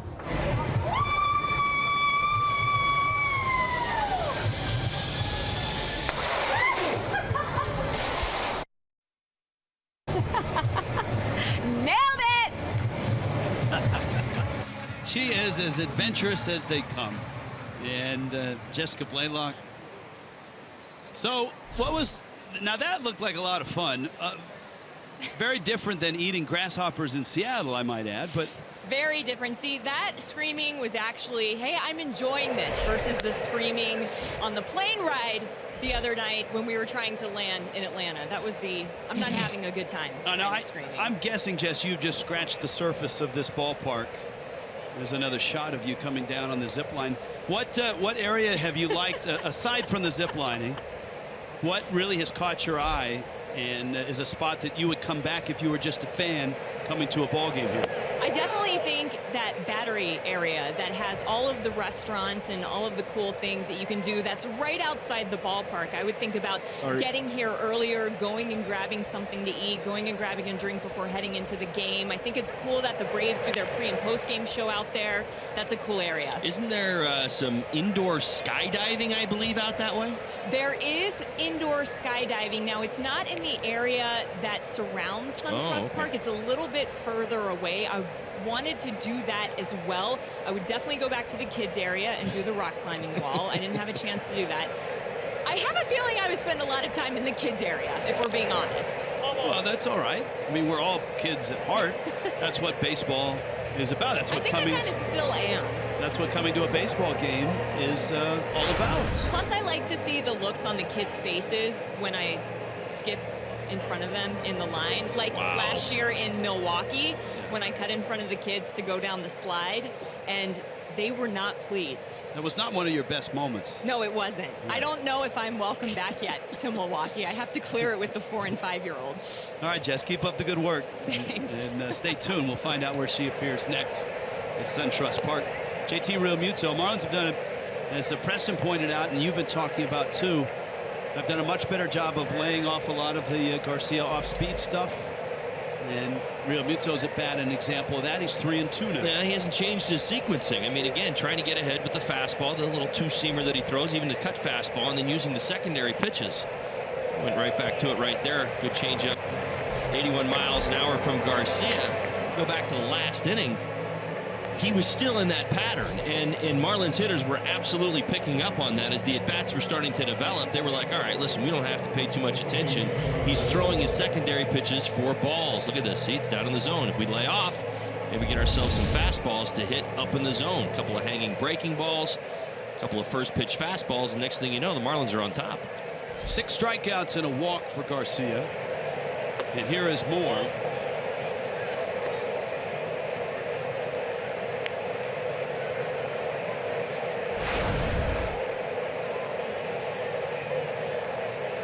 Moore, a 2-run homer that started the comeback last inning. And a changeup, swings and misses. You know, it's an interesting set of circumstances. I was just thinking back to that last at bat. Garcia was able to get ahead of Moore using that changeup, and kind of got away from that and went back to the breaking ball and ended up paying for it. Right back to the changeup, the first 2 pitches, this at bat. Moore hit it up into that terrace of not necessarily picnic tables, but kind of bar seats up in left field.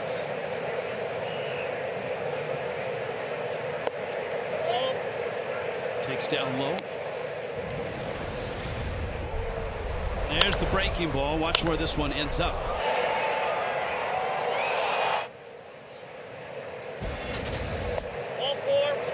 And he lost him. Garcia walks.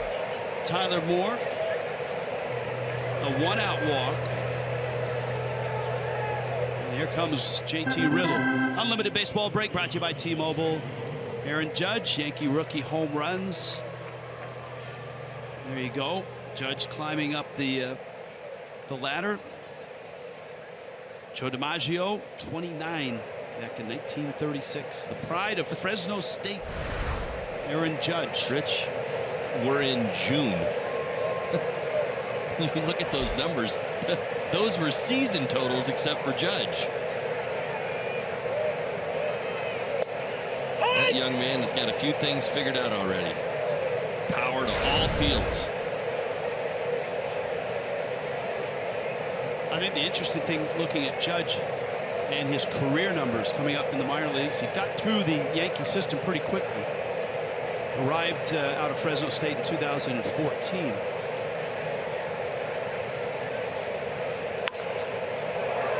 Riddle throws the bat at the ball. Phillips tries to tag the runner, gets him. Moore is saying that he's safe. The second base umpire called him out, I believe. And now he's coming off the diamond. And if so, that's a double play, right? the Marlins are going to look at the replay. Riddle's coming off the field. Moore has come off the field. And the Marlins are going to look to see. And I think they are going to challenge this. Now he's going to break his bat. See, I think that's what happened. He didn't throw. Well, maybe he didn't. I don't know. The handle comes out anyway. Tries to tag Moore on the way by. Certainly gets Riddle at first base. Now let's see if Phillips gets him. I don't think he did. No, and neither do I. No, he didn't get him. And so now look, here's the other thing in this rule, or this replay review. You cannot on replay look for the runner going out of the baseline, any obstruction or interference. And so he didn't go out of No, that's a non-issue. Tyler stayed right in line with second base. This is just a question of whether he was able to touch him with the baseball in his bare hand. It wasn't in his glove, it was in his bare hand. I don't think Brandon Phillips gets him. Yeah, there you go. They're not even going to go to the videotape. I don't know that I've ever seen this before. The Marlins challenged, and the umpires, he clearly doesn't tag him. You can see the bottom of the screen. The umpires never went to replay for this. They just got together as a group. And so I don't even know if this goes as a challenge, does it? Well, maybe it is now. Maybe the Braves are challenging. That's right. I think that's how this is going to go. They changed the ruling on the field, and now they're going to review it. All right, but well, the question here is, did Brian Snitker actually have to challenge to get the video review, or did he say, hey, look, guys, at least go look at the video? That's the proper protocol here. I don't know. I think that because Don Mattingly made the challenge signal, which is put your head, for some managers, put your hands by your ears, which is put the But before headphones going, they decided for themselves. First, they met amongst themselves and realized that we need to change the call. So they got together without using the headsets to make that call. So it's been changed. And that's important. Right.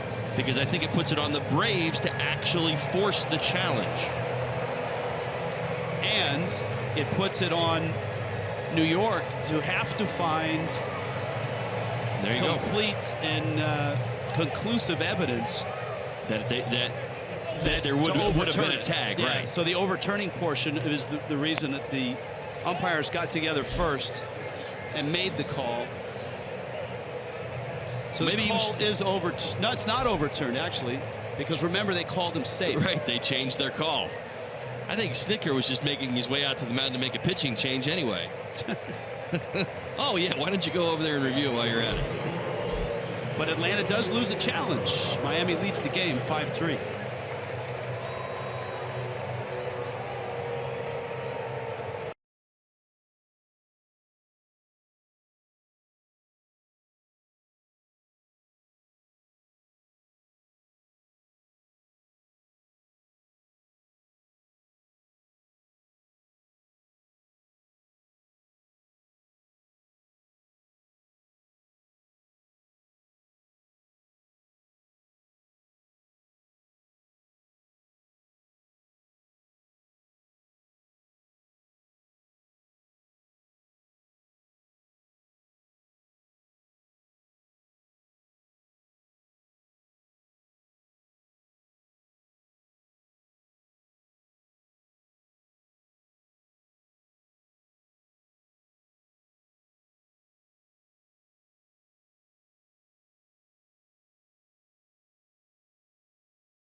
Supports is proud to team up with Positive Coaching Alliance and its mission to develop better athletes and better people by working to provide all youth and high school athletes a positive character-building sports experience. Visit FoxSportsSupports.com to learn more.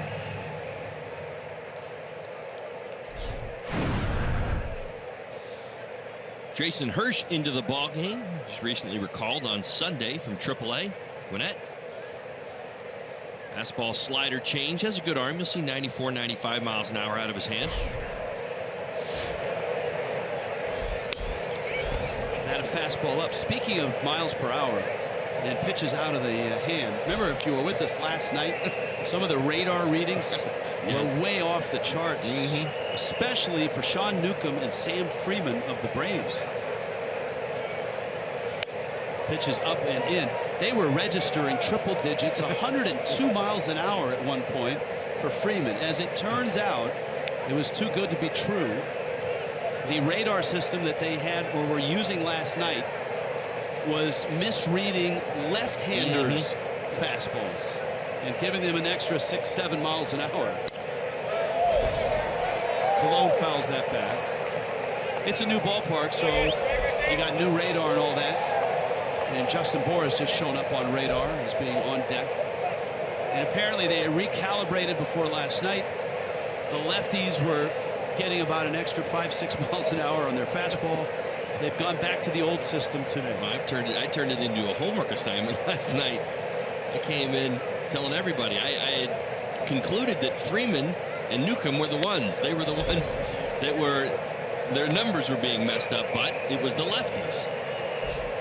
Meanwhile, Hirsch has come in and he's gone 3-1 to Cologne. Certainly he doesn't want to walk Cologne and have to face Justin Bour with runners first and second.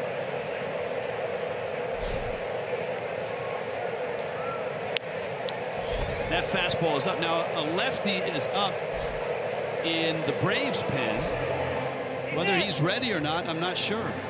Here comes Bour. Let's see if the Braves make a counter move. Yeah, they will.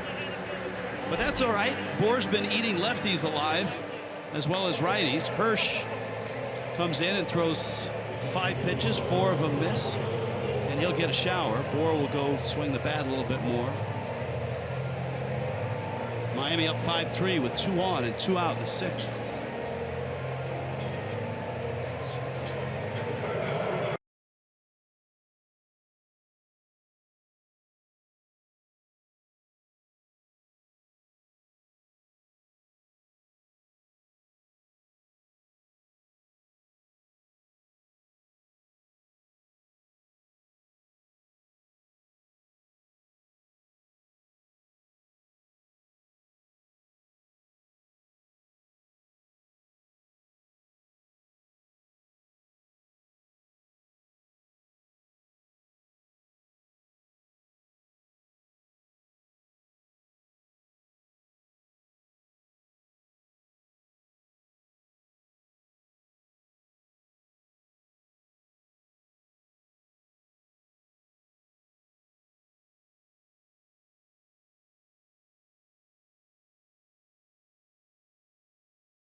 Is tomorrow, 117th playing at Erin Hills, 11 a.m. Eastern on Fox. It streams live on Fox Sports Go. Justin Thomas with a 1-stroke lead over Tommy Fleetwood. He has final round coverage on Fox tomorrow. Here, Miami's up 5-3. Justin Bour's red hot pinch hitting with 2 on and 2 out, and he gets Ian Kroll, who is out of Atlanta's bullpen. Now you see the numbers, 5.33 ERA, fastball, cut fastball. We'll throw a breaking ball as well. He's got a good arm, 93, 94 miles an hour. Not an easy lefty-lefty matchup. for Justin Bour right here. Real opportunity to just open this game wide open. There's the season numbers. 17 homers. Of course, he hit his 17th last night, coming off the disabled list to do it. And these are the splits. You saw him there. Bour much better now against lefties. Good against righties as well. Fastball for a strike. Now Kroll has inherited 11 runners, stranded 10 of them. See those great numbers against the lefties for Justin Bour. I think he really appreciates that we make it a non-issue. I think he's sick and tired of us actually asking, can he hit lefties? That's how good he's been this year. Doesn't chase. 2-2.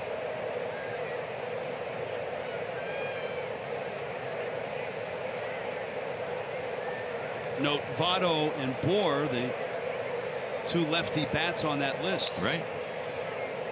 It's pretty good company. Well, from what you've seen in this sequence, what is Mr. Bour to expect? 3-2. Well, he's probably going to get a cut fastball, something away. Certainly does not. Kroll is not trying to find out if he can turn 95 around. If he was taking notes last night, he already did that. You see right there, and there's the cutter. Cutter and a liner into right field. That's a base hit. Rounding third and scoring is Bour. Justin Bour again. Lefties, righties, big hits. All-star worthy. And it's 6-3 Miami. Now they continue to win the matchups. And your Ryan Snitker continues to go lefty on lefty, but the Marlins continue to make him pay. Putting together quality at bats. The last 3-4 weeks, this offense has been so good with two strikes. They're two-strike hitting, not chasing, fouling off tough pitches, extending at bats, and you see it right there. Just a little cut fastball away, able to reach out. Look at those numbers over the last 8 ball games. That's with a DL trip in the middle, by the way. That's amazing. Yeah, it is. Here's Gordon. The Marlins have had 2 big pinch hits in that 9 spot. Ichiro, a line drive single to knock in a run, and now Bour, a line drive single to knock in a run. And here's Gordon, who's 1 for 3.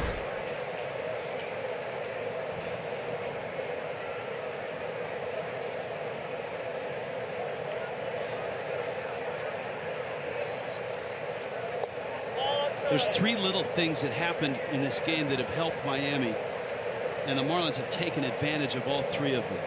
The balk that moved Colon to second, the pass ball that moved him to third, and that play where Moore just eluded the tag of Brandon Phillips that kept this inning going. There's a base hit and another run. D. Gordon, who's been driving in runs as well as getting on base. 7-3 Fish.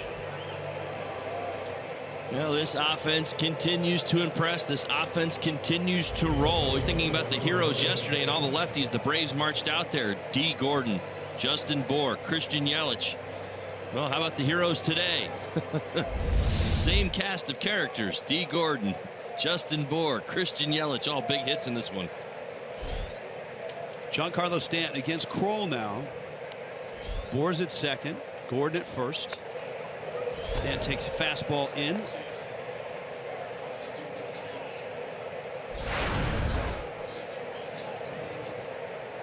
Seven runs on the board right now for Miami.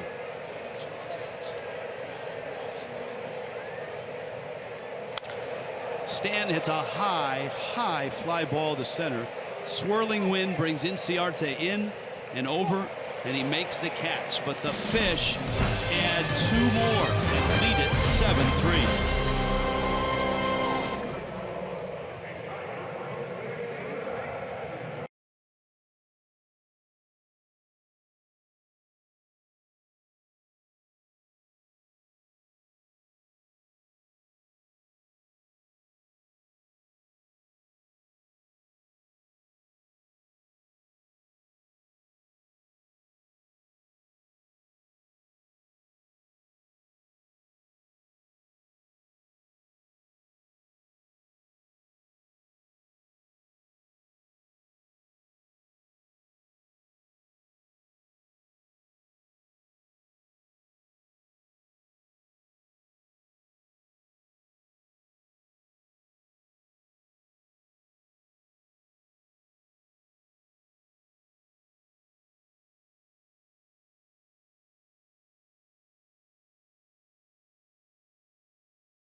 Bottom 6 here in Atlanta. The Marlins and local Venezuelan organizations are hosting Venezuelan Heritage Night on Friday the 23rd at Marlins Park. And you can join us in our efforts to collect food, clothes, and essential needs for Venezuela. Bring your items to the West Plaza before the game. Purchase a special event ticket, and you'll get an exclusive Martin Prado Venezuelan Heritage jersey. Get your tickets at marlins.com/special events. Brad Ziegler out of Miami's bullpen. There's a lot of baseball left here in this game. This is only bottom 6. 7-3 Miami lead. That's right. Nice job by Dustin McGowan. Brad Ziegler into the ball game. He too has got a nice 7-game scoreless inning streak going. He's done that over his last 9 appearances. Tyler Flowers, Matt Adams, Dansby Swanson for the Braves.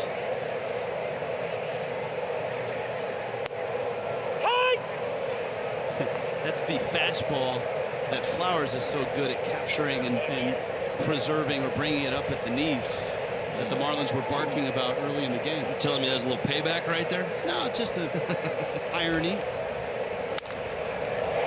Flowers drives that ball left field and deep, really deep, and gone.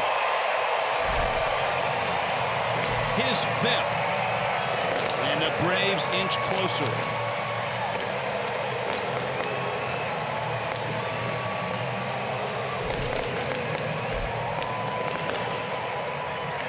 One thing about Tyler Flowers, he has got power. He can take a fastball, or I should say a changeup right there, 75 miles an hour inside.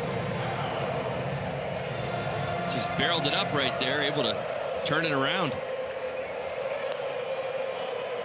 Don't see too often against Ziegler, the ball in the air that hard and that far. For Tyler Flowers, short and sweet to the ball, able to elevate.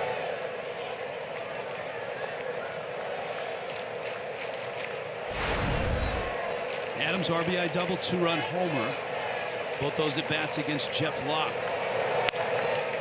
Sharp ground ball. Moore has played well defensively, as well as been a hero with his bat. And that's out number 1. By the way, just on that play that Moore was involved in, where he avoided the tag, from New York, the supervisor explanation, the replay official determined that the fielder failed to tag the runner. The call was confirmed, which confirms what we read, in that the umpires got together before they went to replay to determine that the old-fashioned way, the umpires said that he wasn't tagged, and that set the stage for the replay, and the Braves having to challenge to get New York to actually look at it.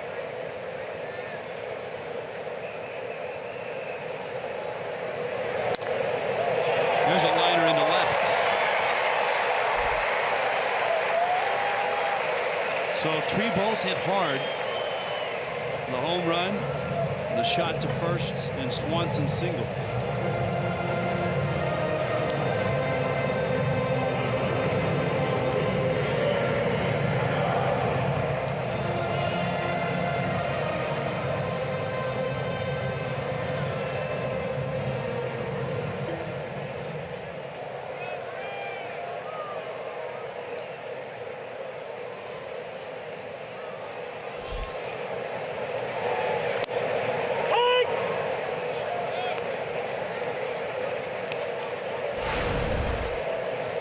Santana has struck out twice.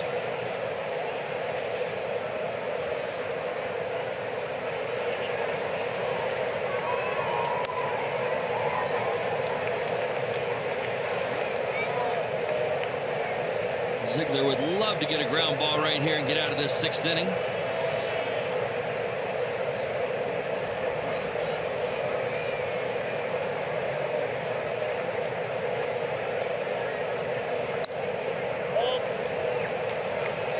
Count goes 2-1.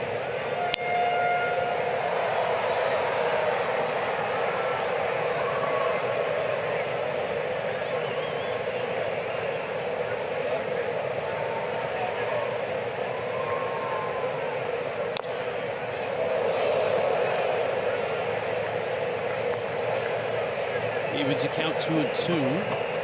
Mets and Nationals again in New York.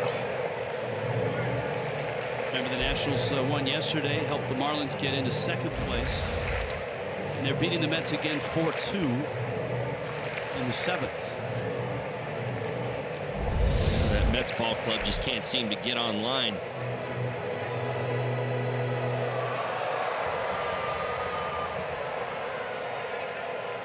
Yoenis Cespedes back, and they take down a couple more injuries.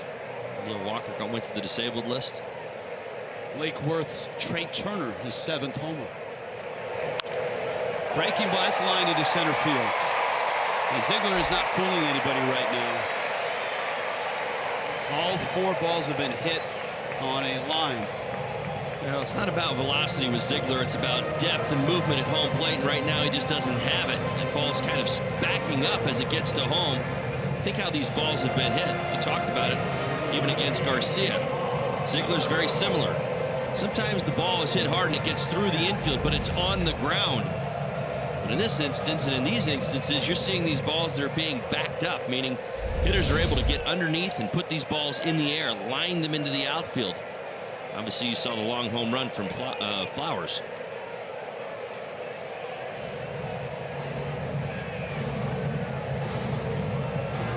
Back-to-back singles by Swanson and Santana.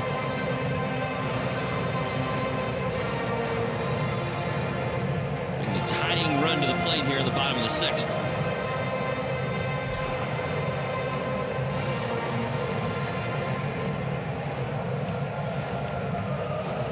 Juan Nieves with the visits.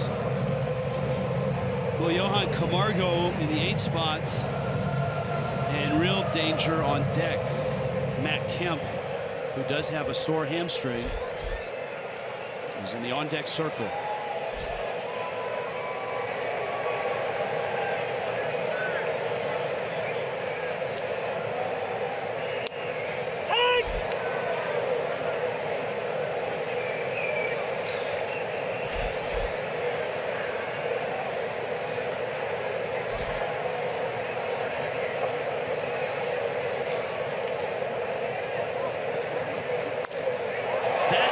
Into center field. That's a hit, and another run is going to come home. Yelich's throw goes into third. Safe there. And Santana, Swanson scores. And Ziegler has faced 5 hitters, and they've all barreled him up. Yeah, the only out recorded by Adams, hard ground ball to the right side. And as we talk about, the biggest difference, the ability to get the ball in the air. And you see Ziegler right there, clearly frustrated. A lot of these pitches outside the strike zone. And it's never about velocity with Ziegler, but it is about movement at home plate, and he just does not have it today. He's going to have to find a way to make a pitch to one of the most dangerous Braves hitters here in Matt Kemp. Well, makes his first appearance of the series. Ziegler getting knocked around, and Miami's bullpen trying to heat up in a hurry.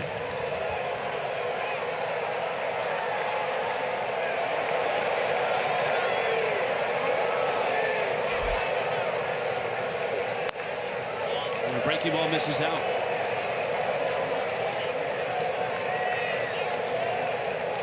Look at these numbers, though. 1 for 18.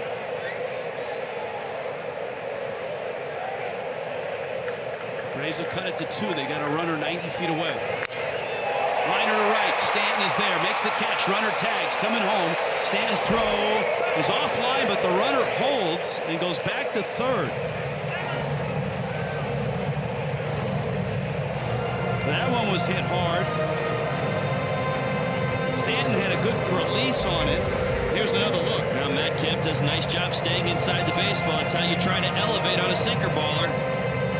Stanton right there. That's not an easy read for a runner at third base, and it's his read the whole time. That's one thing you need to understand. It's not the third base coach's call right there. It's your call as the third base runner. Did not feel like he was going to make it home.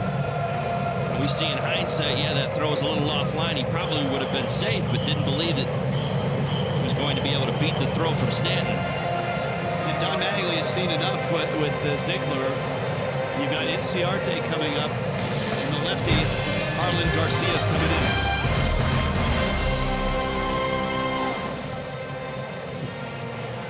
Maybe I jumped the gun on the bull.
Two outs. Brad Ziegler gets a couple outs here in the sixth. And now Harlan Garcia is going to go after Ender Inciarte to try to end this inning and keep it at a two-run game. Garcia has been doing a very nice job lately. Came on yesterday, a couple of hitters, struck them both out. 3.74 ERA, 23 strikeouts in 21 2/3 innings. That's what you like to see there. The damage he's given up as far as his ERA kind of came in a little condensed part of his season this year. 3 or 4 starts. Other than that, he's been really good. Look at that inherited runners stranded. Outstanding, 86%. And this is a pickle right here. Runners on first and third. Inciarte, good speed, good bunter. Takes a strike. And a good hitter from the leadoff spot, is on base at 350. Slugging over 400. Moore holding the runner at first. That's Camargo. Santana's at third.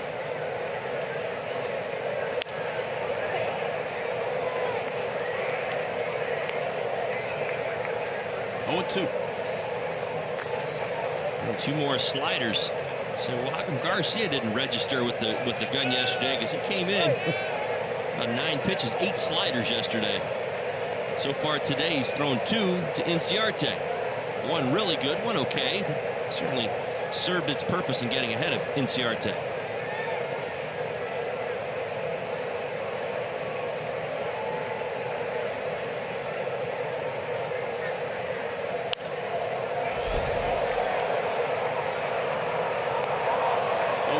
So yesterday that would have been 102. Yes.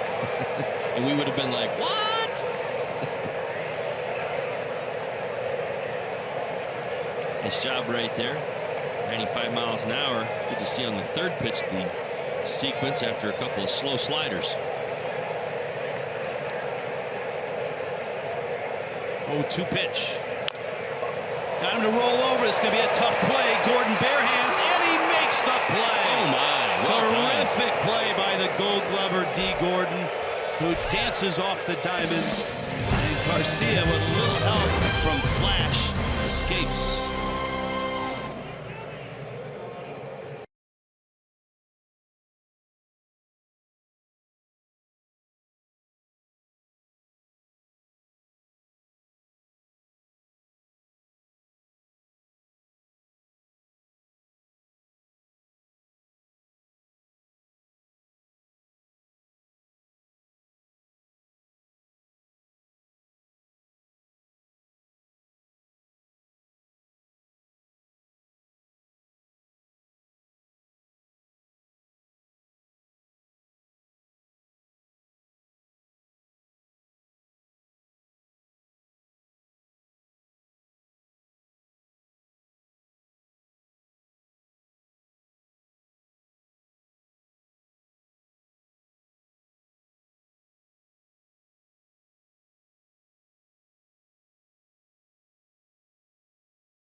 Jaime Garcia dominated early. The Marlins put up 5 in the 5th and are hanging on to a 2-run lead right now. Get ready to dance with Todd Hollandsworth and Zumba creator Beto Perez at the first ever MLB All-Star Zumba event on Sunday, July 9th in Bayfront Park. Register now, allstargame.com/Zumba. Todd has been working out with a variety of Zumba instructors.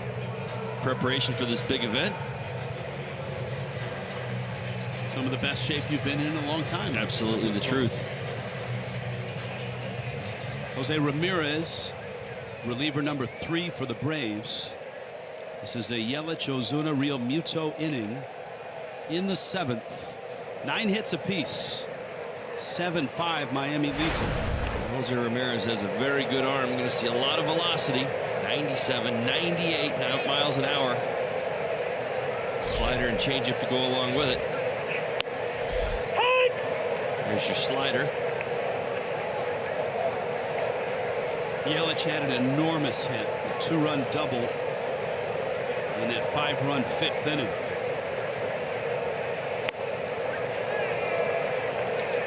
That gave Miami the lead.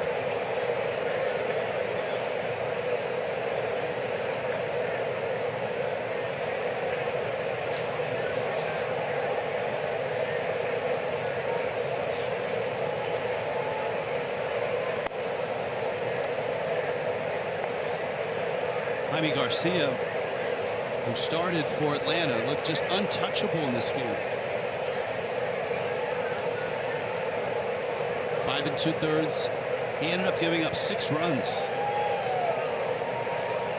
I think the 2-strike home run to Moore really turned the tide for the Marlins. Jumped all over that curveball that had been working so well for him earlier in the game. One thing led to another. Marlins were able to take the lead that inning and been out in front ever since. Yelich just gets a piece, brings up Marcell Ozuna. Rich Waltz, Todd Hollandsworth here at SunTrust Park. Again, in this one, it's when the Marlins have been on this nice run. There's certainly guys that have stood out. The great run by Justin Bour, Marcell Ozuna, all-star stuff. But this one, another case of everybody up and down the lineup contributing. 2 enormous pinch hits in that 9 spot. The bottom of the lineup, the pinch hitters have been doing a fantastic job, and it's that accountability that this team really just, you get this sense, it's like if you don't do it, I'll do it, and you kind of get it up and down the lineup. I mean, how about Ichiro? I mean, Ichiro steps into a lefty-lefty matchup right there in a big spot, 2 strikes, huge pinch hit. Justin Bour doesn't get the start. Tyler Moore comes in with a 2-run homer to kind of get this thing going. Justin Bour steps into a huge pinch hit opportunity. Big base hit right there. So easy to talk about this lineup right now, Rich, because there's so many hot hitters and guys are just doing such a nice job of playing off each other's game. I mean, think about this. Giancarlo Stanton and Marcell Ozuna, they've done a lot of heavy lifting this year. Everybody else has done most of the damage here in the first 2 games here in Atlanta. Yeah, you're right. Ozuna walked a couple times yesterday, but he's 0 for 5 in the series, 0 for 3 today. Stanton is 0 for 3 with a walk.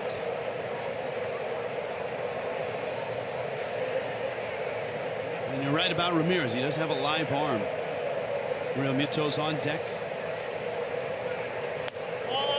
Might be a good time. You brought it up a little bit earlier. Another point that really stands out. The team starts to play good baseball. They take full advantage of the other team's mistakes. You mentioned the balk, the ability to move up, take a couple extra bases in a couple different spots in this ball game, and the Marlins are doing that. They're taking full advantage of the mistakes the other team makes and turning it into runs.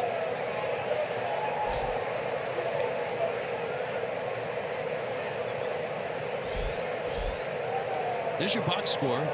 Gordon once again has been getting on. Yelich big hit, Real Muto big hit, Moore a home run. And a nice walk there by Ozuna, who was behind the count 0-2, and he ends up walking. Well, this discipline that we've seen from Ozuna this year, I'm telling you, it's not only paying dividends in 2017, but it's going to do wonders for his career. The young man is just playing at such a high level right now. But when you see this and you see the growth, even in this, you mentioned 0 for 5 in the series. You didn't all of a sudden see an anxiousness about him in his last at bat. Yeah, maybe chased a breaking ball out of the zone, but got to 2 strikes. You see him right there. Pretty excited about that walk, but still putting together good at bats, and you realize the victories are sometimes in just taking your walks. Now you're up on a lot of the here's your walk leaders. You're up on a lot of stats, advanced stats as well. Is there one for guys that are behind the count 0-2 and end up walking? Well, I mean, it's certainly, you can read that out in a lot of different ways. Number of pitches seen per at bat. I mean, there's different ways of kind of getting to that. I can almost guarantee you without even looking that Marcell Ozuna is probably one of your top guys in baseball. We've seen him do an awful lot of that over the last month. He'll be down 0-2, foul off a couple pitches, back to 3-2, take the walk, or maybe even come up with the base hit. But his at bats, don't they feel a little bit longer than everybody else's? Yeah, they do. Realmuto pulls it foul. JT has a hit in this ball game. He's got 2 hits in the series. He has family in town. His dad here to watch on this Father's Day weekend.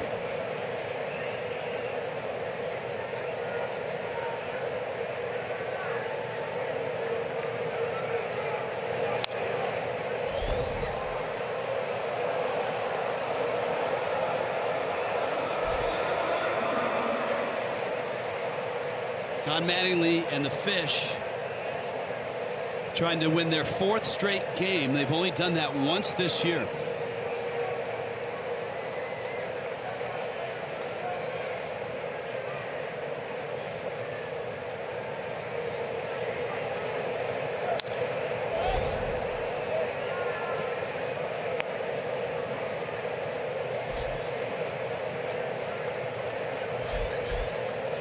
Tyler Moore, another home run today.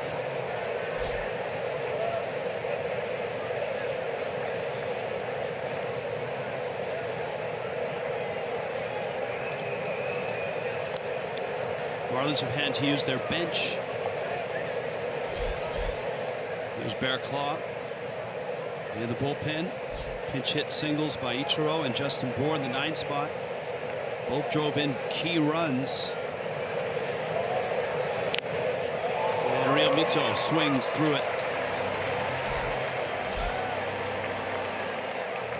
Slider right there from Ramirez picks up the strikeout in the top of the strike zone. There you go. After fouling off a couple of 97-mile-an-hour fastballs, we get that one by him.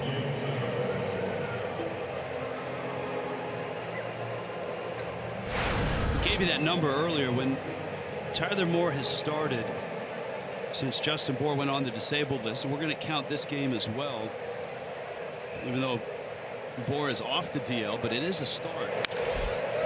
He's a high pop-up. His numbers have just been terrific. Adams drifts and makes the catch. Miami leaves a runner. 7th inning stretch at SunTrust Park. It's 7-5 Miami.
This was Atlanta's game early. Matt Adams drove in the first 3 runs, knocked in a couple with this home run to left field. But the Marlins came back against Jaime Garcia, and it started with Tyler Moore again. Breaking ball up into the picnic tables. Miami within a run. Christian Yelich, after the Marlins tied it, knocked in 2 with this double. And a gutsy call by Freddie Gonzalez to send Giancarlo Stanton. That made it 5-3. Marlins would add a couple more on the Justin Bour RBI single and D. Gordon's RBI single, and then the Braves would inch closer with 2 of their own. A Tyler Flowers homer and a Johan Camargo RBI single. So a lot's gone on in this ball game. The starters are long gone. Miami's already deep into their bullpen. This is the 4th to work. Kyle Bearclaw takes over. Remember, Harlan Garcia got that great play by D. Gordon to finish the bottom of the 6th and prevent another run from scoring. So it's Brandon Phillips, it's Nick Markakis, and it's Tyler Flowers. And it's great to have you with us today from the newest ballpark in baseball, brand spanking new, SunTrust Park. Kyle Bearclaw worked a clean inning last night. Pitched very well on the road this season. .53 ERA. You see the splits. It's kind of some amazing numbers when you look at how good Kyle is. Now that home ERA is so inflated. He's been tremendous on the road. Key spot right here is the top of the lineup. The top of the Braves lineup is who he will face. Left field, that ball's pretty well hit. Ozuna back, now stops and makes the catch. With a new ballpark like this, for players and for broadcasters, it takes a while, especially from this vantage point, to figure out, all right, what ball's going to get out, what ball's going to be hit deep. Well, Marcel did a nice job of popping it right there. You saw him drag his feet, put a little flavor on that catch. That helped, didn't it? It's like the seasoning, right? Yeah, he sprinkle on the. He popped his collar a little bit right there. Did not pop a chain, but you remember Ricky Henderson, right? Isn't that what Ricky used to do? Didn't he used to kind of grab his uniform when he got right before he made the catch? Yes. Not quite Domingo baseball. Right. Pops the chain with the home run. But you're right. Ricky Henderson used to give you one of these right here. Markakis now is 2 for 3.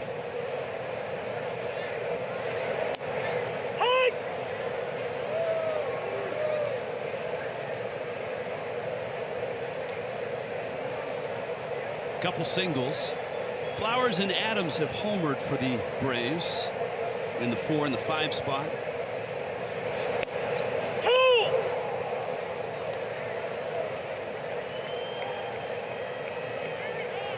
I think Doug Eddings deserves a Best Supporting Announcer award, or at least a nomination. He's been heavily involved in our broadcast today.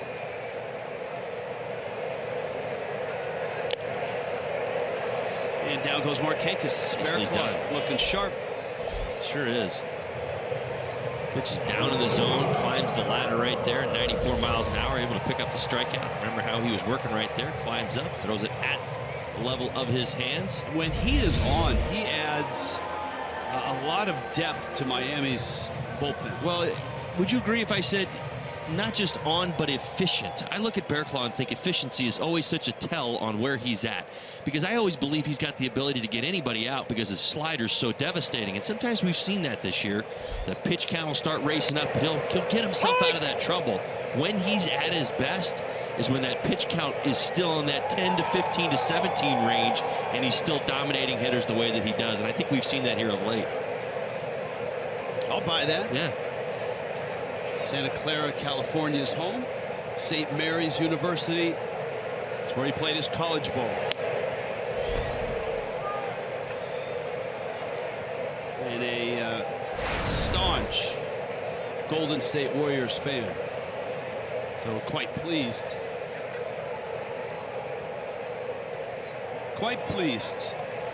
with the finish of the NBA playoffs.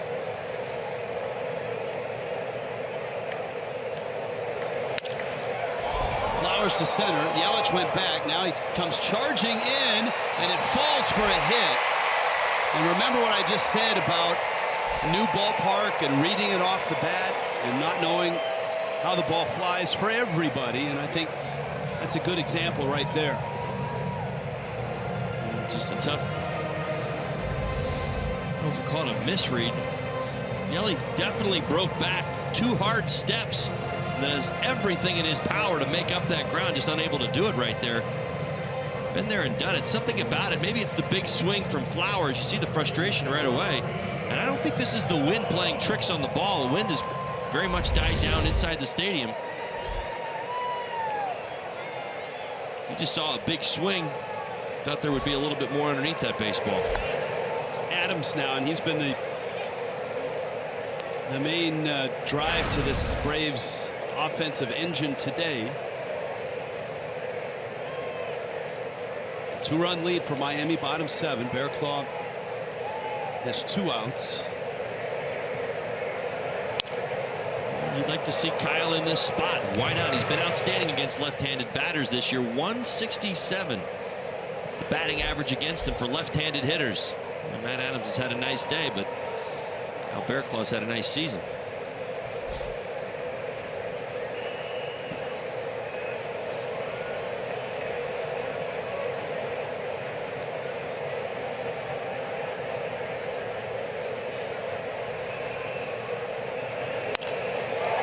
To right, that's deep. Stanton back at the wall, leaps and won't get it, and it bounces off the wall. Scoring is Flowers, and Adams has made it a 1-run game. Well, Adams stays hot. Goodness gracious. 4 RBIs in the ball game. It's 7-6 now. This is an 0-2 pitch. Drives it off the brick. Remember I told you about that. I just wanted to see the Marlins do it, not the Braves. Tough read for Giancarlo Stanton. Does everything in his power to get back as fast as he can and give his best leap. I'm not even sure that actually got to the bricks. That came off the green padding right there. And that ball that falls in center field really stings now.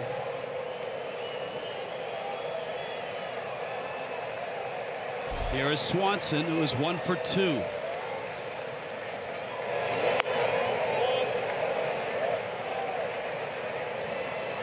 Two doubles and a home run for Matt Adams. His bat stays hot.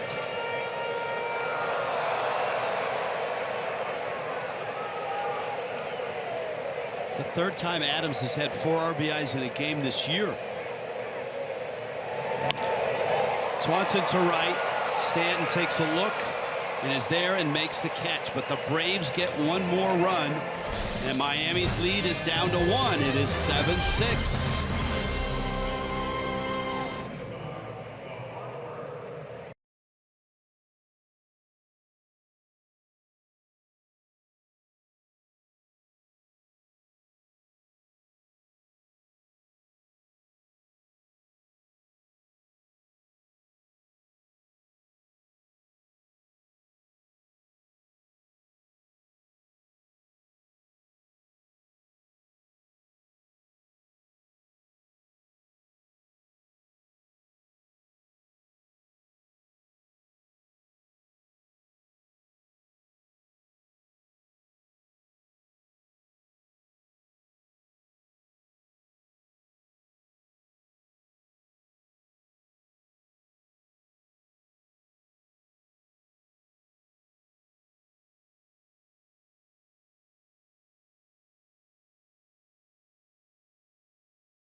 Here in Atlanta, MLB.TV is back better than ever. Every out-of-market regular season game is live, and we're told on over 400 supported devices, including some that probably haven't been invented yet.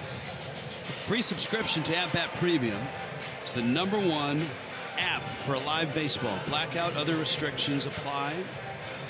Visit MLB.TV for details. That would be Jason Mott. He comes in out of Atlanta's bullpen. Marlins saw him last night. Mott, kind of a burly crossfire reliever with a big arm, former catcher. He still throws hard, 92, 93 miles an hour. Does throw the cut fastball to go with it. Marlins saw him yesterday. JT Riddle, that's a called strike.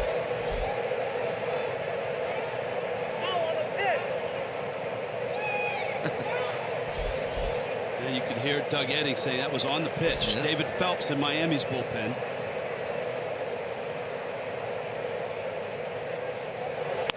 Riddle, and a line drive finds Adams' glove. And that opens the 8th. A nice swing of the bat right there by JT.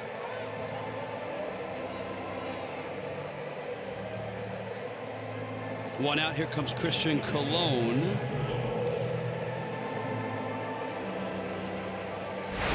Dietrich has popped out on deck.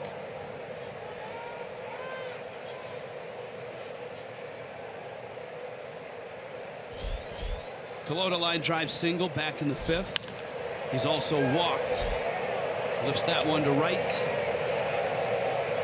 I think Markakis is there to make the catch. So Jason Mott has thrown 3 pitches. He has 2 outs. And here is Derek Dietrich.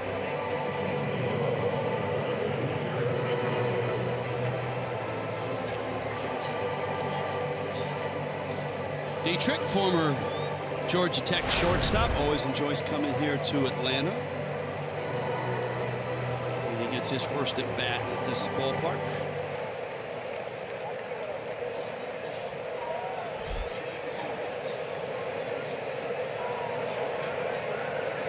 Derek getting 381 over his last 6 road games. Always hit pretty well here in Atlanta.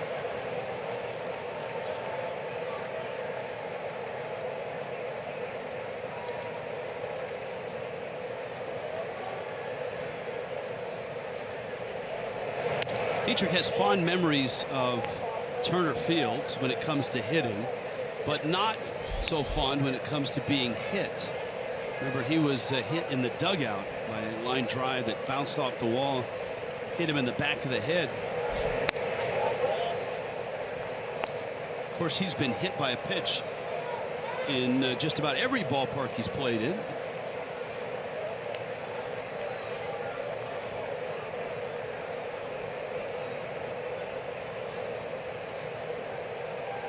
So Tyler Flowers up on that list.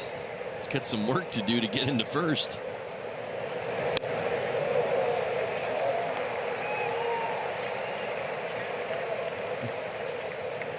No surprise there. Anthony Rizzo leading everybody with 12.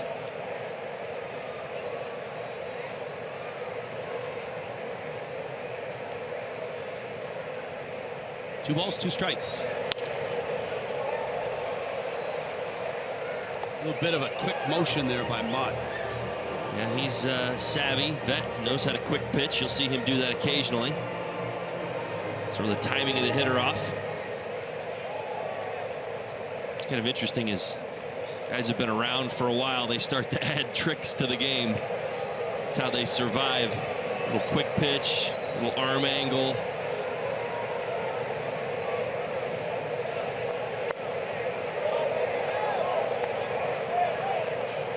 Full count now, 3-2. There's the range for Mott.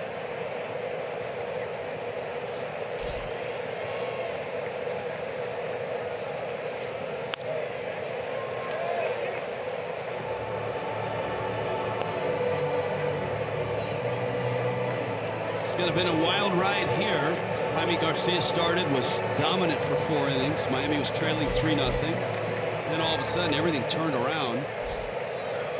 D. Gordon's been in the middle of just about everything. He's got a couple hits, driven in a run.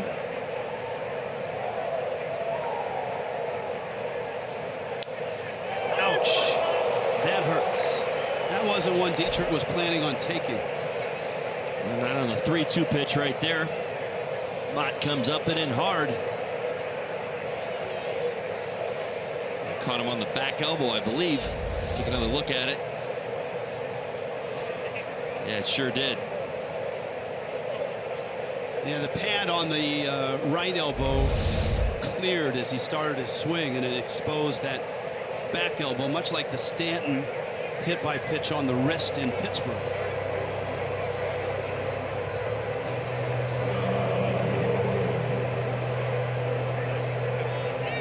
Well, here's Gordon again.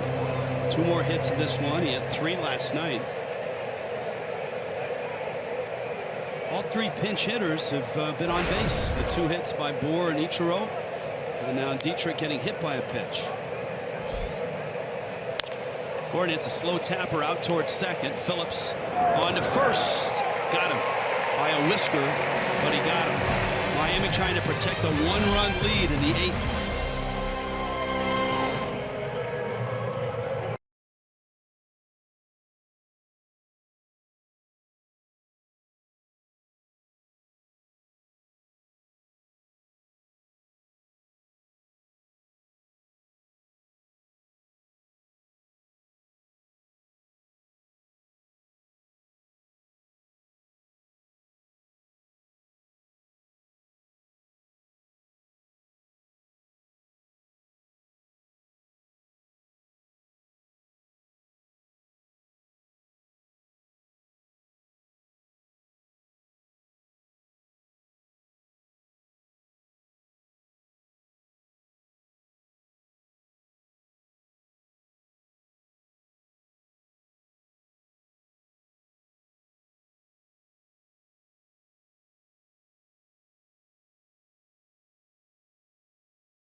Here in Atlanta, this has been a back-and-forth affair.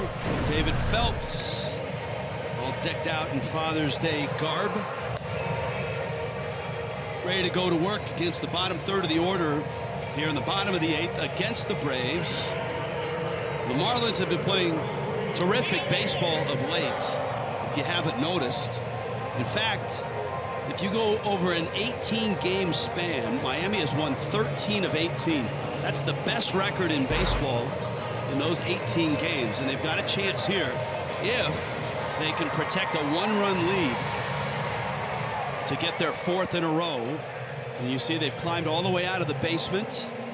Now, certainly the Fish have a lot of work to do to get to 500 and then go north of that. But as it is, they sit 10 behind the Nationals and ahead of the Mets, the Braves, and the Phillies. Well, it just starts with playing good baseball. It doesn't become about wins and losses when they were busy doing the 5-20 in May.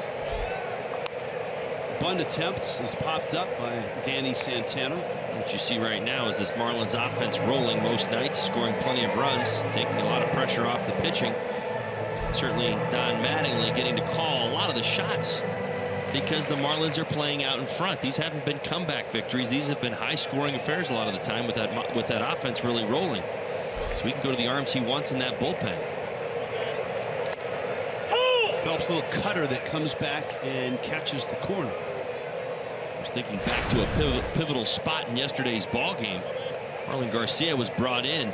Dan Straley was pitching very, very well, but he wanted that lefty in the ball game because of the matchup and the numbers, and Garcia came in and punched out 2.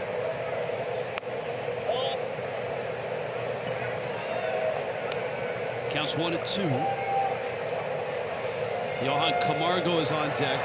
The Braves have already used Matt Kemp, and he nearly delivered in that 6th inning. Kemp hit a line drive to right with a runner at 3rd. Stanton did a nice job to get there, set himself, and release it quickly, and that kept the runner at 3rd.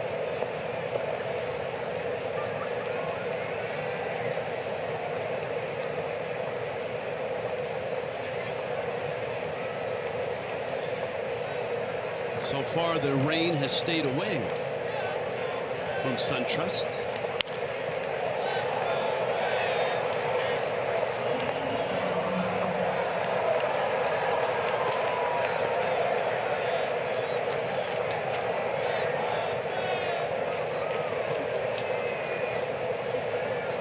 Actually felt kind of sad driving by Turner Field. Some of the cranes that were up there reconstituting that stadium or ballpark.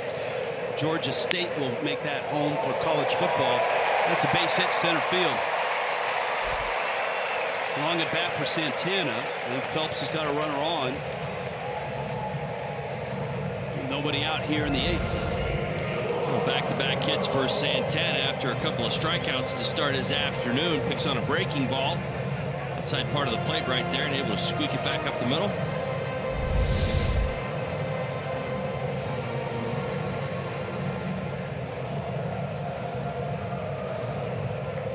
See what Camargo does here, hitting in the 8th spot in the lineup. Possible bunt. Rio Ruiz is on deck. He squares, bunts it foul.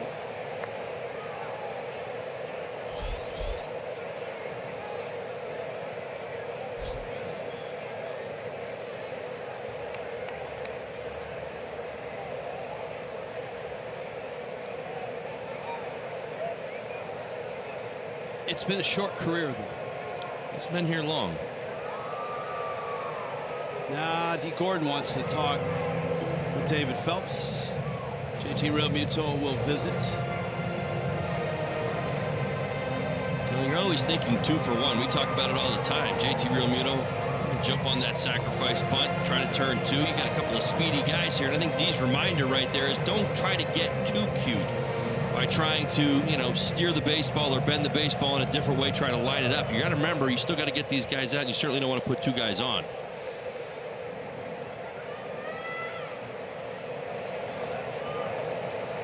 Phelps over to first. Camargo did drop the bat as if to bunt. Occasionally a savvy hitter when he's not bunting, and a pitcher does that will react like he was, just to play with your mind and play with the infield. Early square there. Nice play by Moore, who saved at least 1 base by getting over there and making that play.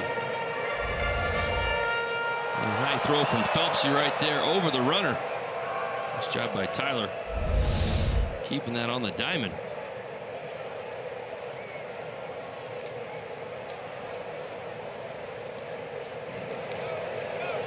See if he bunts. He squares, and he takes. Well, for Camargo, the job that he's looking to accomplish here is probably a bunt to the right side. Why? Because Tyler Moore is holding on the runner at first base and not charging nearly as hard as Colon is over at third. Now, the Marlins and Phelpsy would love for Camargo to bunt it hard at Colon.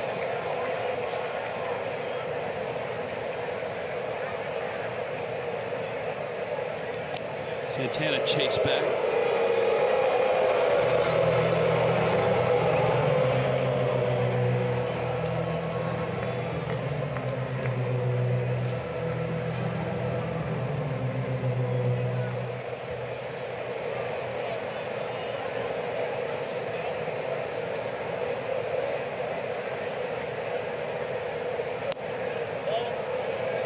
And Phelps right now having trouble finding the strike zone. Well, he's thrown 3 consecutive cut fastballs right there, or sliders if you want, 91, 92 miles an hour. He's really trying to get him to overcommit.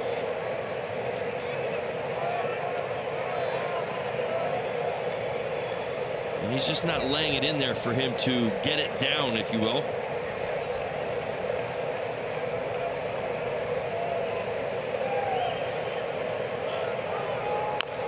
There's a bunt, first base side. Phelps, Gordon is there. And they just get the out at first. The Braves are set up, runner at second, 1 out. Well, that's the job that Camargo was trying to do right there. We talked about how Tyler Moore was not crashing nearly as hard as Cologne. Right there forces Phelpsy to field it. Throw over to D. Gordon to make his way.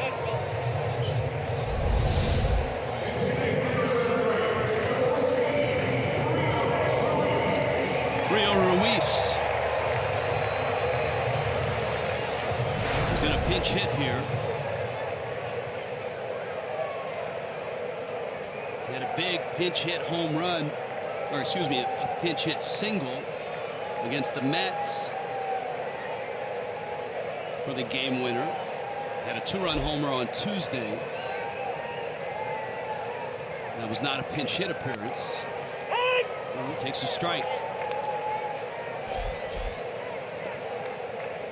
Jim Johnson, big right-hander. Atlanta's bullpen.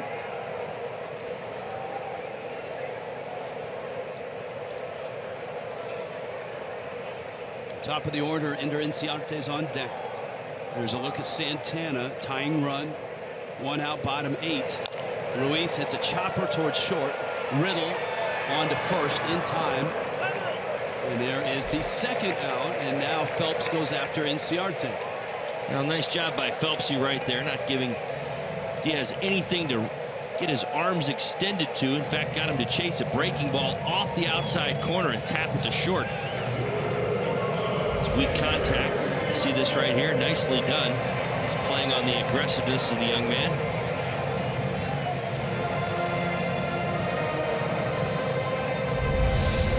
So with 2 outs, he'll deal with Inciarte with a chance to get out of this inning. And a 1-run lead. 3 ground ball outs and a strikeout. That last ground ball out narrowly knocked in a run were it not for a very nice play by D. Gordon. And Inciarte chases a high fastball. It's been interesting. Inciarte is one of the few. Of course, he's been very, very hot, but a lot of the damage he's been doing lately has been on the road. He struggled here at home, SunTrust Park.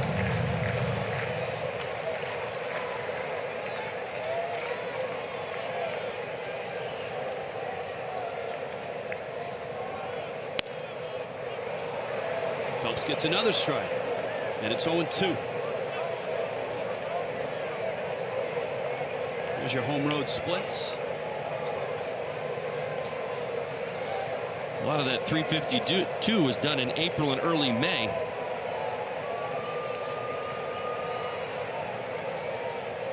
David Phelps 0-2 on Ender Inciarte. He figures he'd go up even higher with a fastball, and he misses.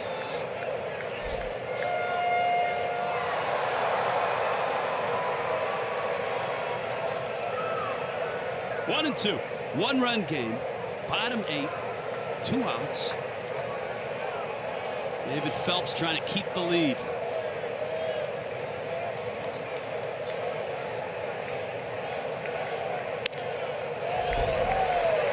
'96, that one got away from him.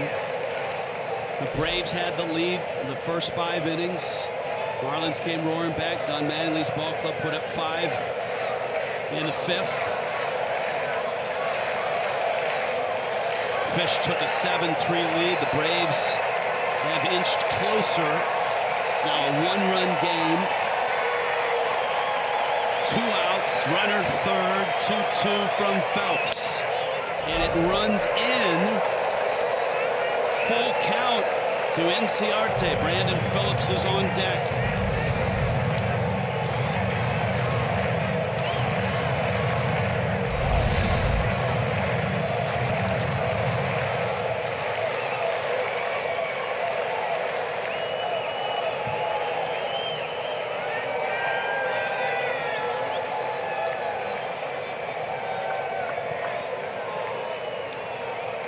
Minto wants a fastball. 3-2. Ground ball. Out at first. Gordon makes the play. And David Phelps, a scoreless 8th.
Fox Sports Florida is brought to you by Southwest. Transparency, low fares, nothing to hide. By Jeep, get great deals on the Jeep lineup at the Jeep Spring Clearance events. And by your South Florida Honda dealers.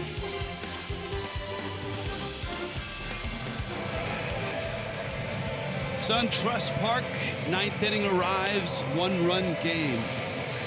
Marlins have been out hit by the Braves.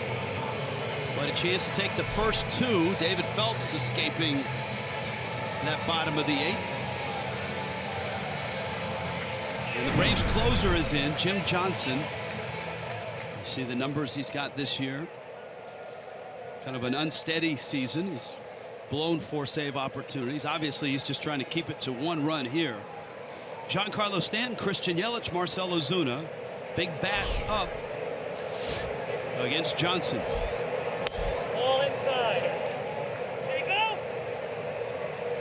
Well, that's his bread and butter right there. That running 2-seam fastball gets a lot of ground balls.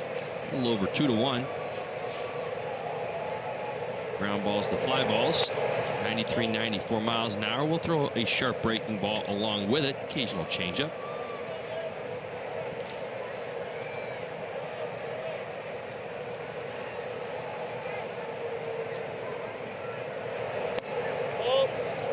He's gone 3-0 on Stanton. Giancarlo had a hit in last night's ball game, and as you pointed out, has not been a factor in the series with the bat. Oh, wow. That's a strike. Marlins dugout not happy with that. Let's see where it actually was. Wow, that's way down. Sure is. I mean, that's... Stanton fouls that pitch back, and obviously that gets Johnson back into the at bat. The count's 3-2.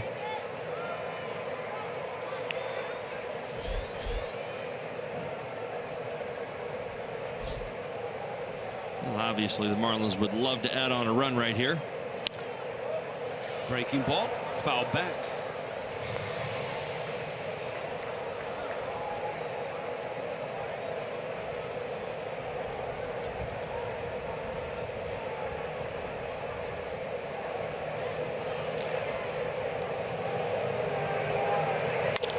Fastball, ground ball to third. Camargo.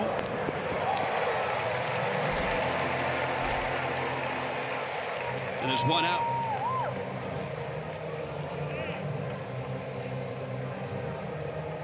Here comes Yelich. Big night last night for Yelich. 2-run scoring hits. He drove in 3. Had 3 hits. And he had an enormous hit in the 5th inning. A 2-run double over the head of Nick Markakis in right. Sure did. I think the argument still probably the biggest hit in the ballgame for the Marlins. Really swung momentum their way, as Garcia was on the ropes at the time. Ramos in Miami's bullpen. Going to have the heart of the Braves lineup coming up. 2, 3, 4. Phillips, Markakis, and Flowers.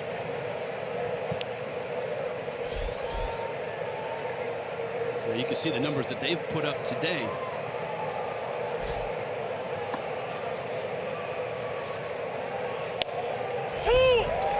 And Yelich takes a strike.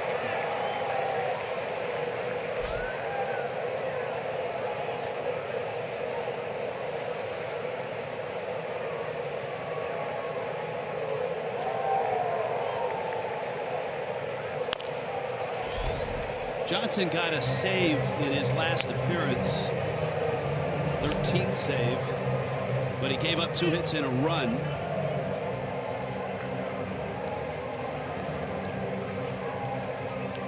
Well, his job right now is to give the Atlanta Braves an opportunity against Ramos down 1. Certainly does not want to see this Marlins offense start to roll again. Johnson had a couple of great years in the American League. He led the league in saves in back-to-back season. 2012, 2013 as a Baltimore Oriole.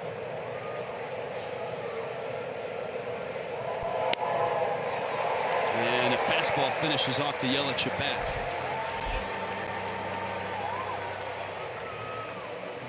So 2 outs here. And here's Ozuna. 94 elevated and on the, as you would say, the inside lane. With movement. Jim Johnson certainly had great stretches throughout his career where he's been one of the most dominant bullpen arms in baseball. He's also seen the other end of that spectrum as well. Into the hands of Ozuna.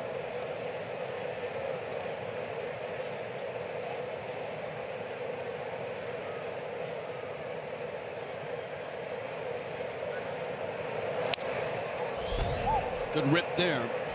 A ball and a strike. 1 run. Miami lead. AJ Ramos warming up in the bullpen. As Todd pointed out, he's got good hitters to face. Phillips, Markakis, and Flowers. And if anybody reaches, Matt Adams, who has provided the Braves with 4 runs on 2 doubles and a homer. So this is not an easy road to navigate in the bottom of the 9th.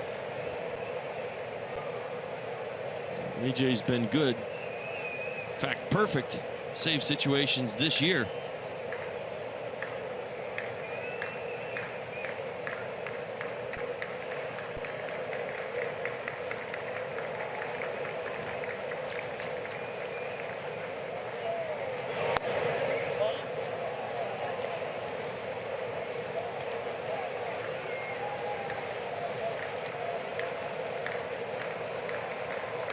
Two and two.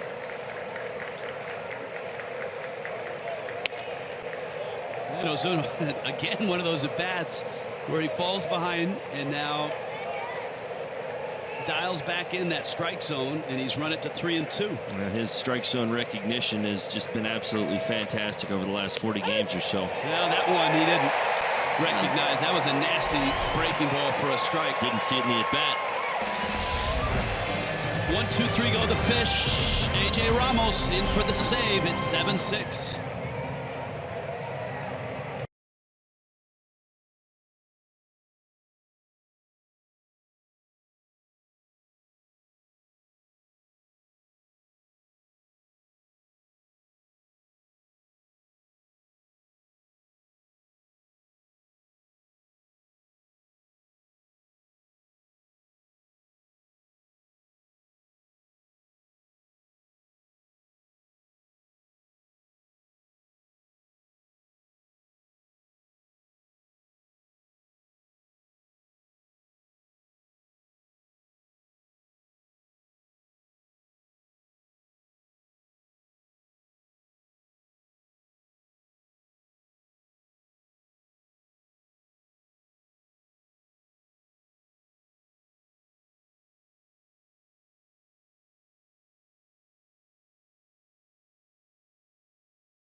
Braves and Jaime Garcia jumping out to that 3-0 lead. Marlins come storming back to take the lead. Braves have chipped away, and now, as we get to the bottom of the ninth, we remind you that after the ball game, Jessica Blaylock, Preston Wilson will present Marlins Live, quality post-game programming in a pinch. Marlins have had some big pinch hits in this one. Big offensive day. And A.J. Ramos is trying to finish the game. You see the numbers, 9 of 9 in save opportunities. The ERA at 3.74. A lot of that damage done in non-save situations. Here's the somewhat of a concern. A.J.'s better when he's worked. He worked Tuesday night in the win over Oakland. Did not work Wednesday, off day Thursday, didn't work last night. And here he is to face the teeth of the Braves order. Phillips, Markakis, Flowers, and if anybody reaches, Matt Adams, who has done big damage today. And A.J., as he is wont to do at times, throws the first pitch off the Durham Bull if the mascot was standing there. And the count's 1-0.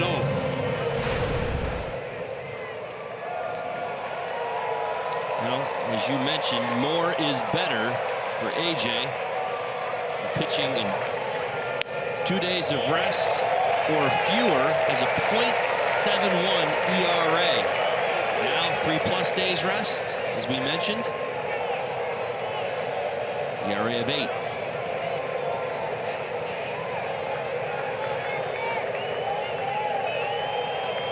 Phillips singled back in the first. He's lined out twice in the game. Ramos gets a strike. One of the unique things about Ramos, when he comes in for a save situation, he's a 4-pitch pitcher. He's got 4 pitches that he mixes in. Sometimes 1 or 2 of those he figures early are not working. And so he's shifting gears from the very start when he hits the rubber. But he's comfortable doing it, and that's the key. Ground ball foul, and the count evens 2-2. 42 games of history between A.J. and this Atlanta Braves organization.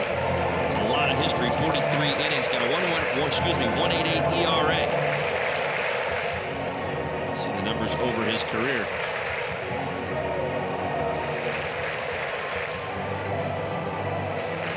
Two and 2. Phillips 4 home runs.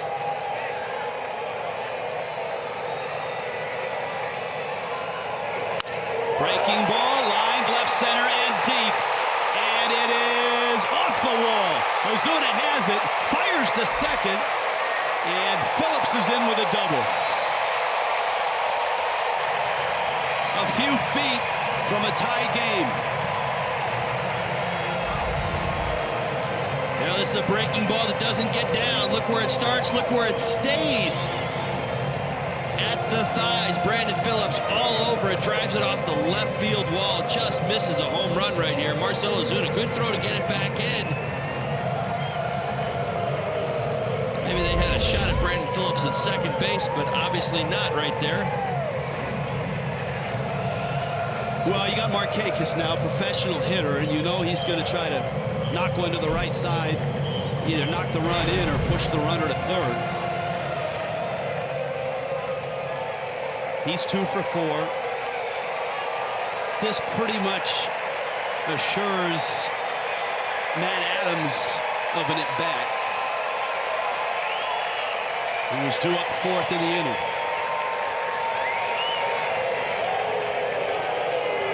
Ramos wants a quick refresher of the signs with Real Muto.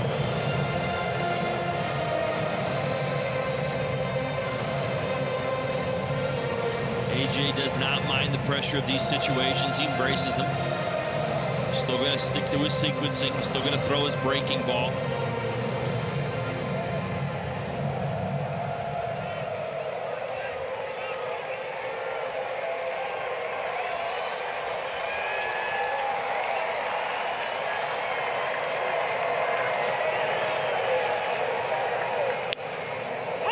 Drops in a strike.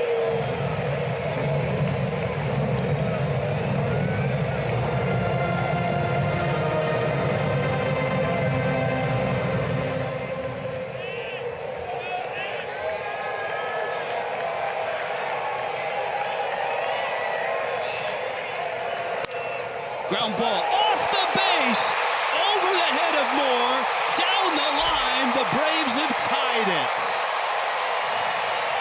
How about that? Well, an unbelievable break for the Atlanta Braves. The job was to pull the ball to the right side. Nick Markakis able to find the first base bag, literally. Ski jumps over Tyler Moore at first base. Watch this. And ends up in right field. In no man's land. Wow. And so here's Flowers now. Lane Adams is going to run for Markakis.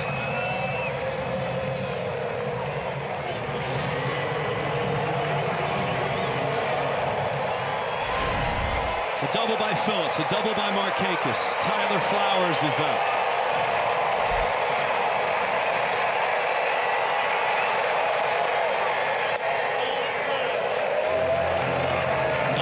From AJ, and it misses in. Now, don't think that Tyler Flowers is up here to get him over. Tyler Flowers is thinking, get him in right now. This is a tie baseball game. He and Matt Adams both, in particular, will be trying to drive him in. And he pops it up. And this is enormous. Colon makes the catch. Now the Marlins can walk Adams if they want. And pitch to Dansby Swanson.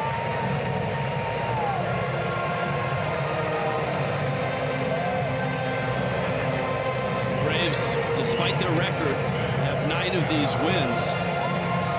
And the Marlins are going to walk Adams intentionally. How about the Phillies? They get 10 of them themselves. 10 of their only 22, I think. Right.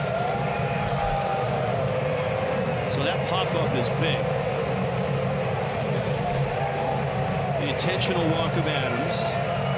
Swanson comes up.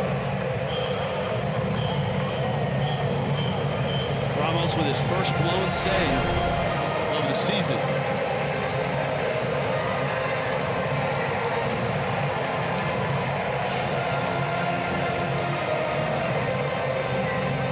Crowd here, another 38,000. Many of them chopping. With 1 out, bottom 9, 7-7.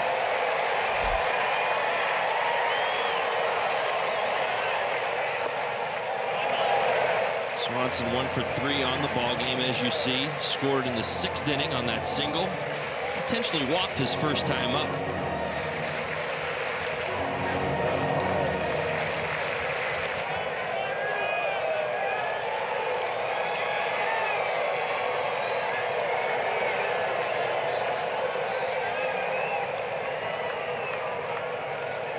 Lane Adams at second, Matt Adams at first.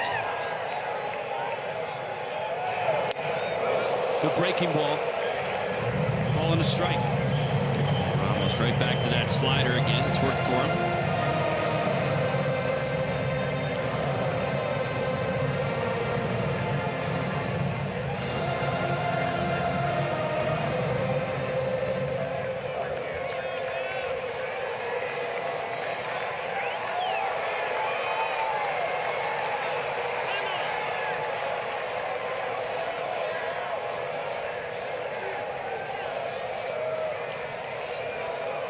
Outfield's got to be in a spot where you have to throw somebody out.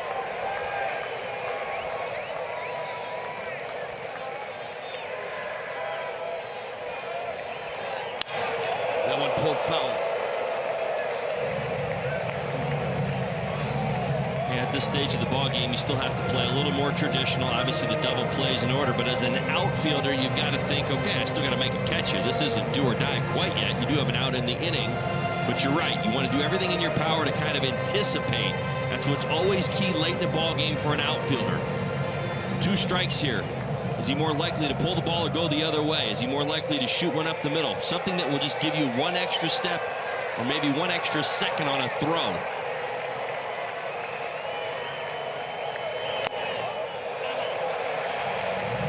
Two balls, 2 strikes.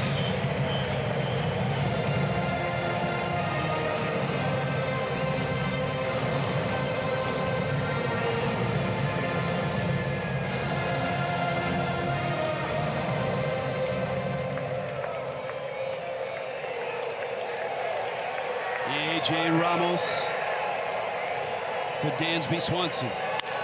Ground ball. Foul ball. It's 2-2 still.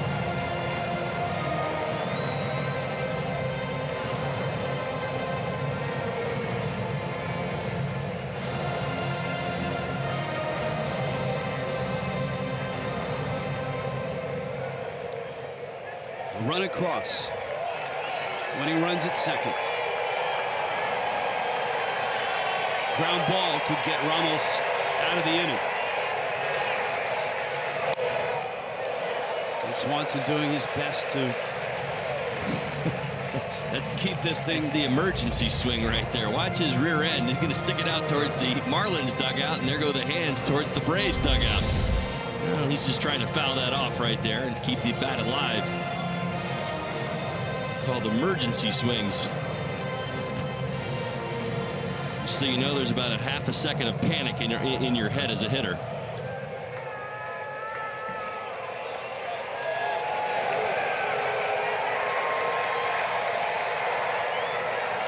Another 2-2. Well, neither guy's given in. I mean, Ramos continues to throw that breaking ball up there. Swanson continues to fight it off. Well, he does have the opportunity to, if he wants, elevate the fastball. 92-93. If he can get it at the top of the zone, he's throwing enough fastballs, sliders down in the zone where his eye action is towards the bottom of the zone right now. See if he tries to elevate right here.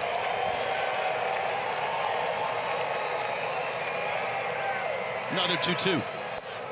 Didn't chase. Real Muto knocked that one down. He didn't really catch it, but he got enough on it to kill the ball at home plate. I think he tried to add a little bit to a slider right there. It's kind of an in-between pitch for us. Tough read. That's the slider, but again, had a little bit more velocity than we're used to seeing. Had to hump up on it a little bit right there.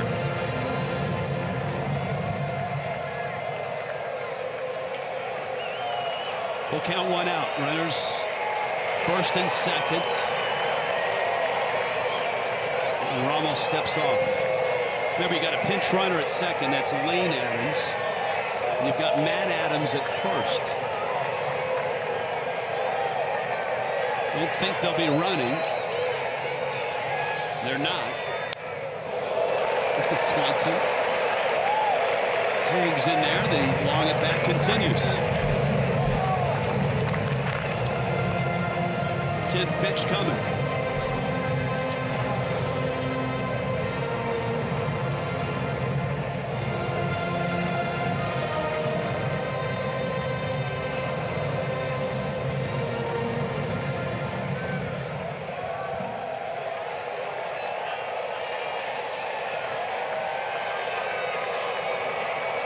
Another 3-2. Got him. Whoa. Ramos just wouldn't give in. Another great breaking ball. That's a big out. And here comes Santana with 2 outs. Finally got that slider out of the zone, in and out. What he missed with before was almost there. Got it to that line where Swanson was just able to foul it off barely. That one right there gets it down to the shoe tops. Swanson unable to come up with any kind of contact. Danny Santana has hits in his last 2 at-bats. Switch hitter. He swings and misses. Well, he's definitely showing today's ball game that he is a bit of a guess hitter. He's gone up there quite often and swung at that first pitch as if he knows what's coming. Marlins have used some breaking pitches to get ahead of him.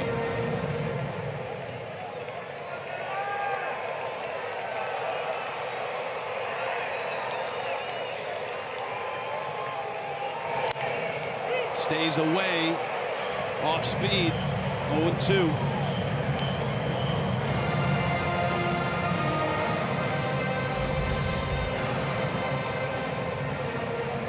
Good movement.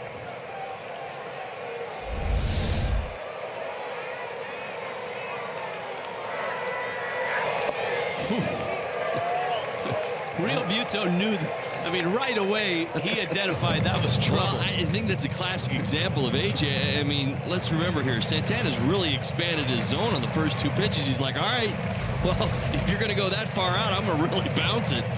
JT was ready for it. That was out in front of home plate. That's what Santana has shown. He will expand his strike zone. And he got him with a breaking ball. The Braves tie the game.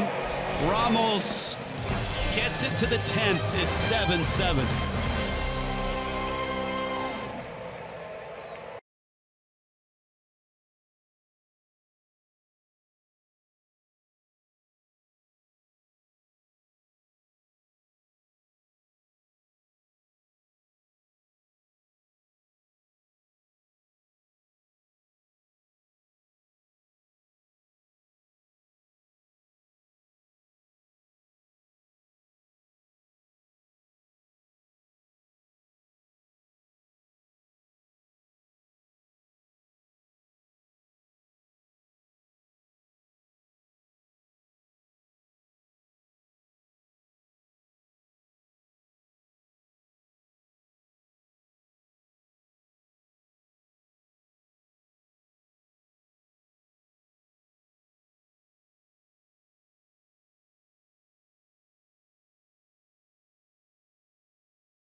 Where the Braves and Marlins are battling it out in game 2 of their 3-game series. A lot of ups and downs so far for both teams. It's going to take extra innings to figure out a winner in this one. Preston Wilson and I are standing by. We will have Marlins Live, the post-game show, as soon as this one concludes. Let's send you back up to the booth. Rich Waltz and Todd Hollinsworth. Guys. All right, thank you, Jessica.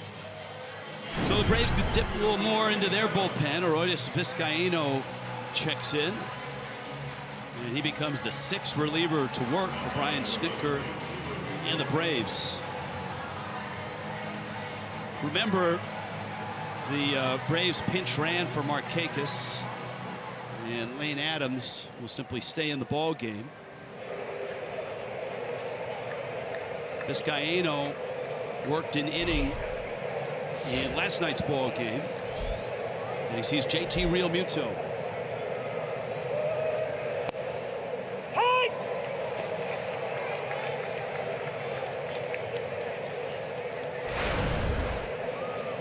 JT, 1 for 4. Tyler Moore, 2-run homer. He's up next. Ball inside. The pitch backs up on Vizcaíno. I saw it yesterday from Vizcaíno, the willingness to throw that curveball, even his changeup occasionally, but earlier in the count, setting up his 98-mile-an-hour fastball.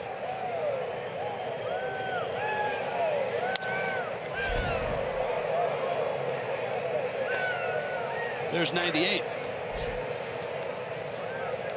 Sometimes all you have to do is pay attention, partner. Oh, that's more than half the battle. I know.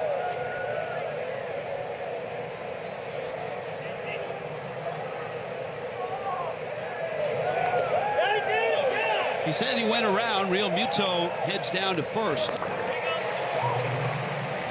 Doug Eddings, the home plate umpire, did not ask for an appeal. Realmuto strikes out to open up the 10th.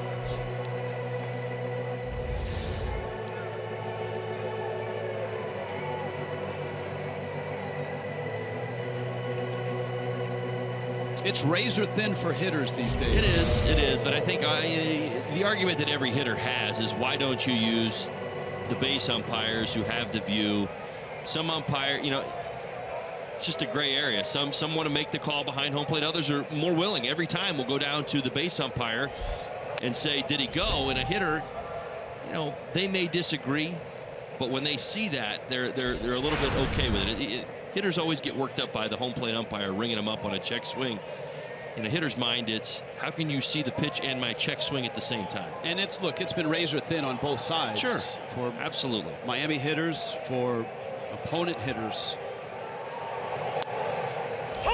And that really started, I think, last year.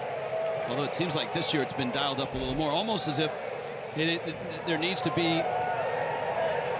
It's almost like Major League Baseball has decided we're going to give this one to the pitchers. Tyler Moore. That's Adams, and he makes the catch.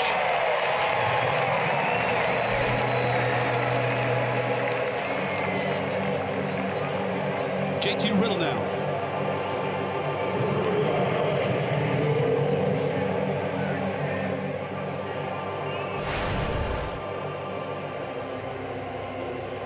Nice catch by the organist here. The Batman theme from the old television show. See, you were paying attention. It's more than half the battle. And the other hand was not. It was locked in, and Nick Whitgren getting warmed up the Marlins bullpen. Yeah, you were.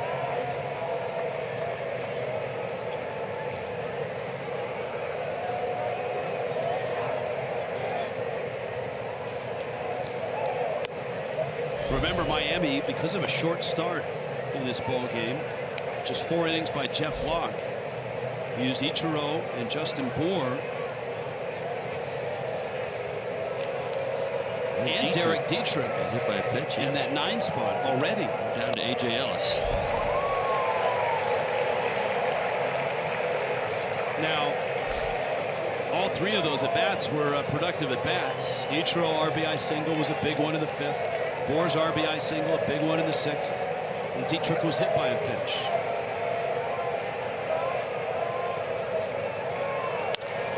Man, a nice stroke and a single to left. We've seen Riddle do that a few times here in the big leagues.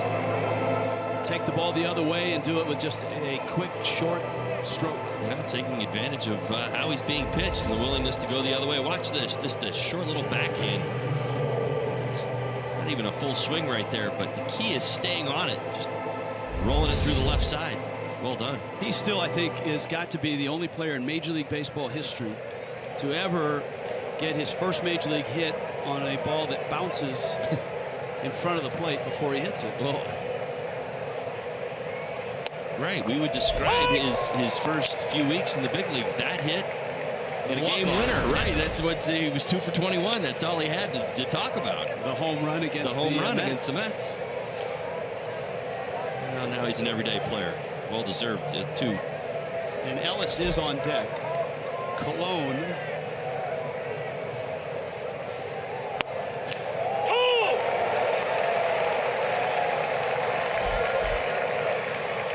Took a breaking ball for a strike.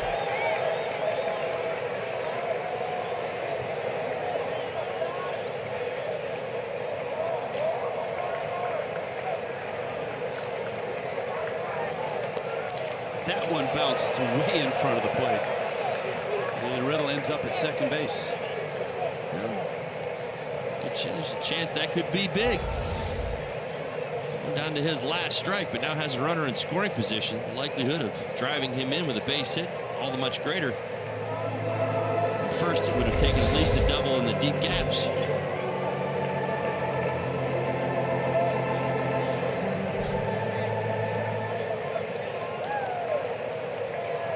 Key for JT right here at second base is to get a very good secondary lead and anticipate the swing. Got to fight for every step you can get right now.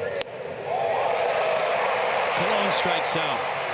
Miami leaves a runner in scoring position. 10th inning, 7-7.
in Atlanta. 7-7.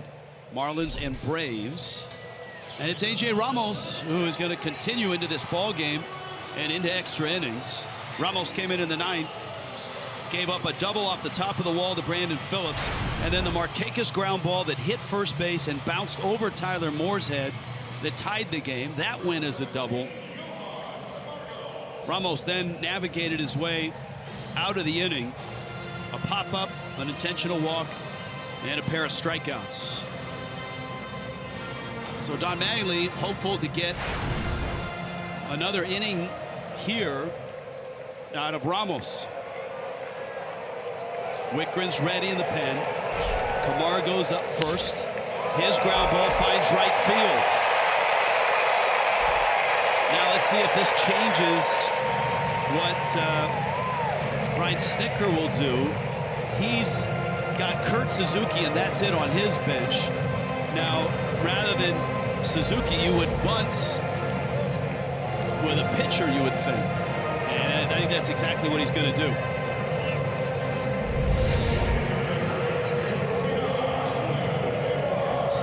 Julio Teheran is going to come up, and he'll try to bunt the runner into scoring position. So both managers making a move that tries to, number one, extend their bench. Mattingly by bringing Ramos out to pitch, and Snitker by having Teheran come up to bunt.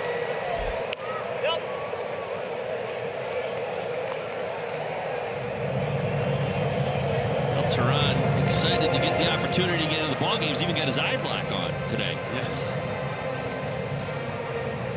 He's got one job to do here, certainly looking to get the runner at first to second. At the top of the Braves lineup, an opportunity to win this game. There's the bunt. That's a good one. Ramos whips it to first to get the out. So the Braves are in a position, again, like they were in the ninth, to walk off. And Ramos is going to have to do some pitching to prevent that.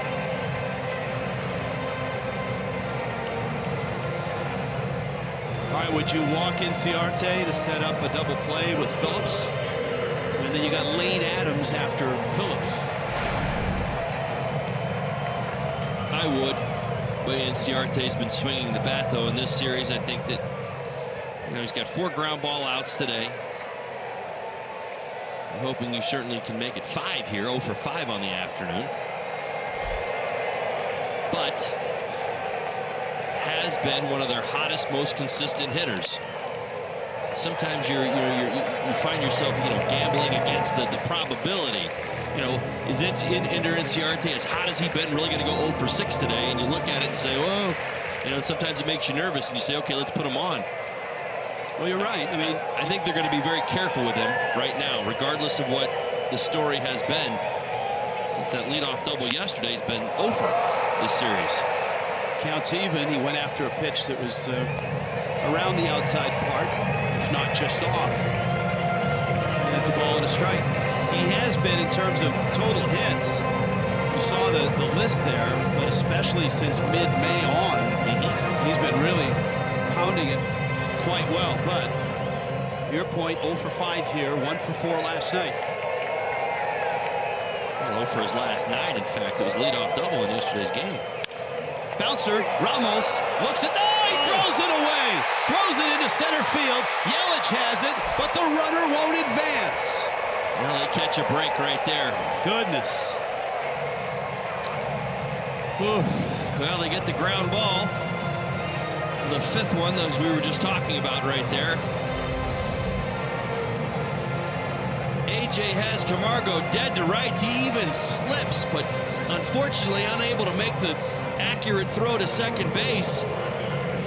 Camargo dives head first back into second, which gives Christian Yelich time to make up the distance.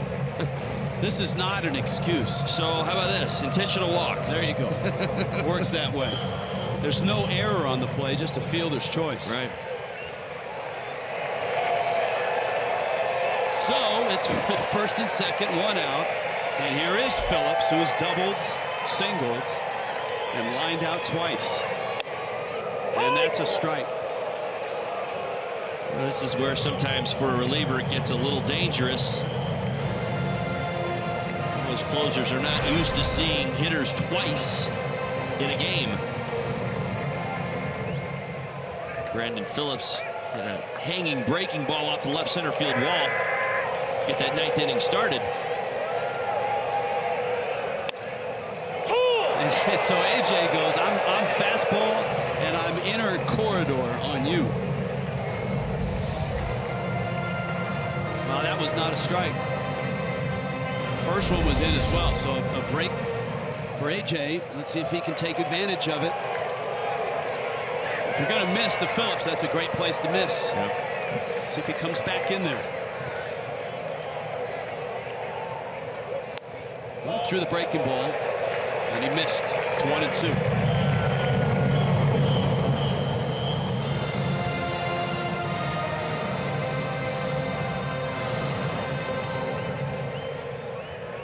Five career walk-off hits. Last one all the way back in late June of 13. This is late June of 17. Ball inside. 2-2.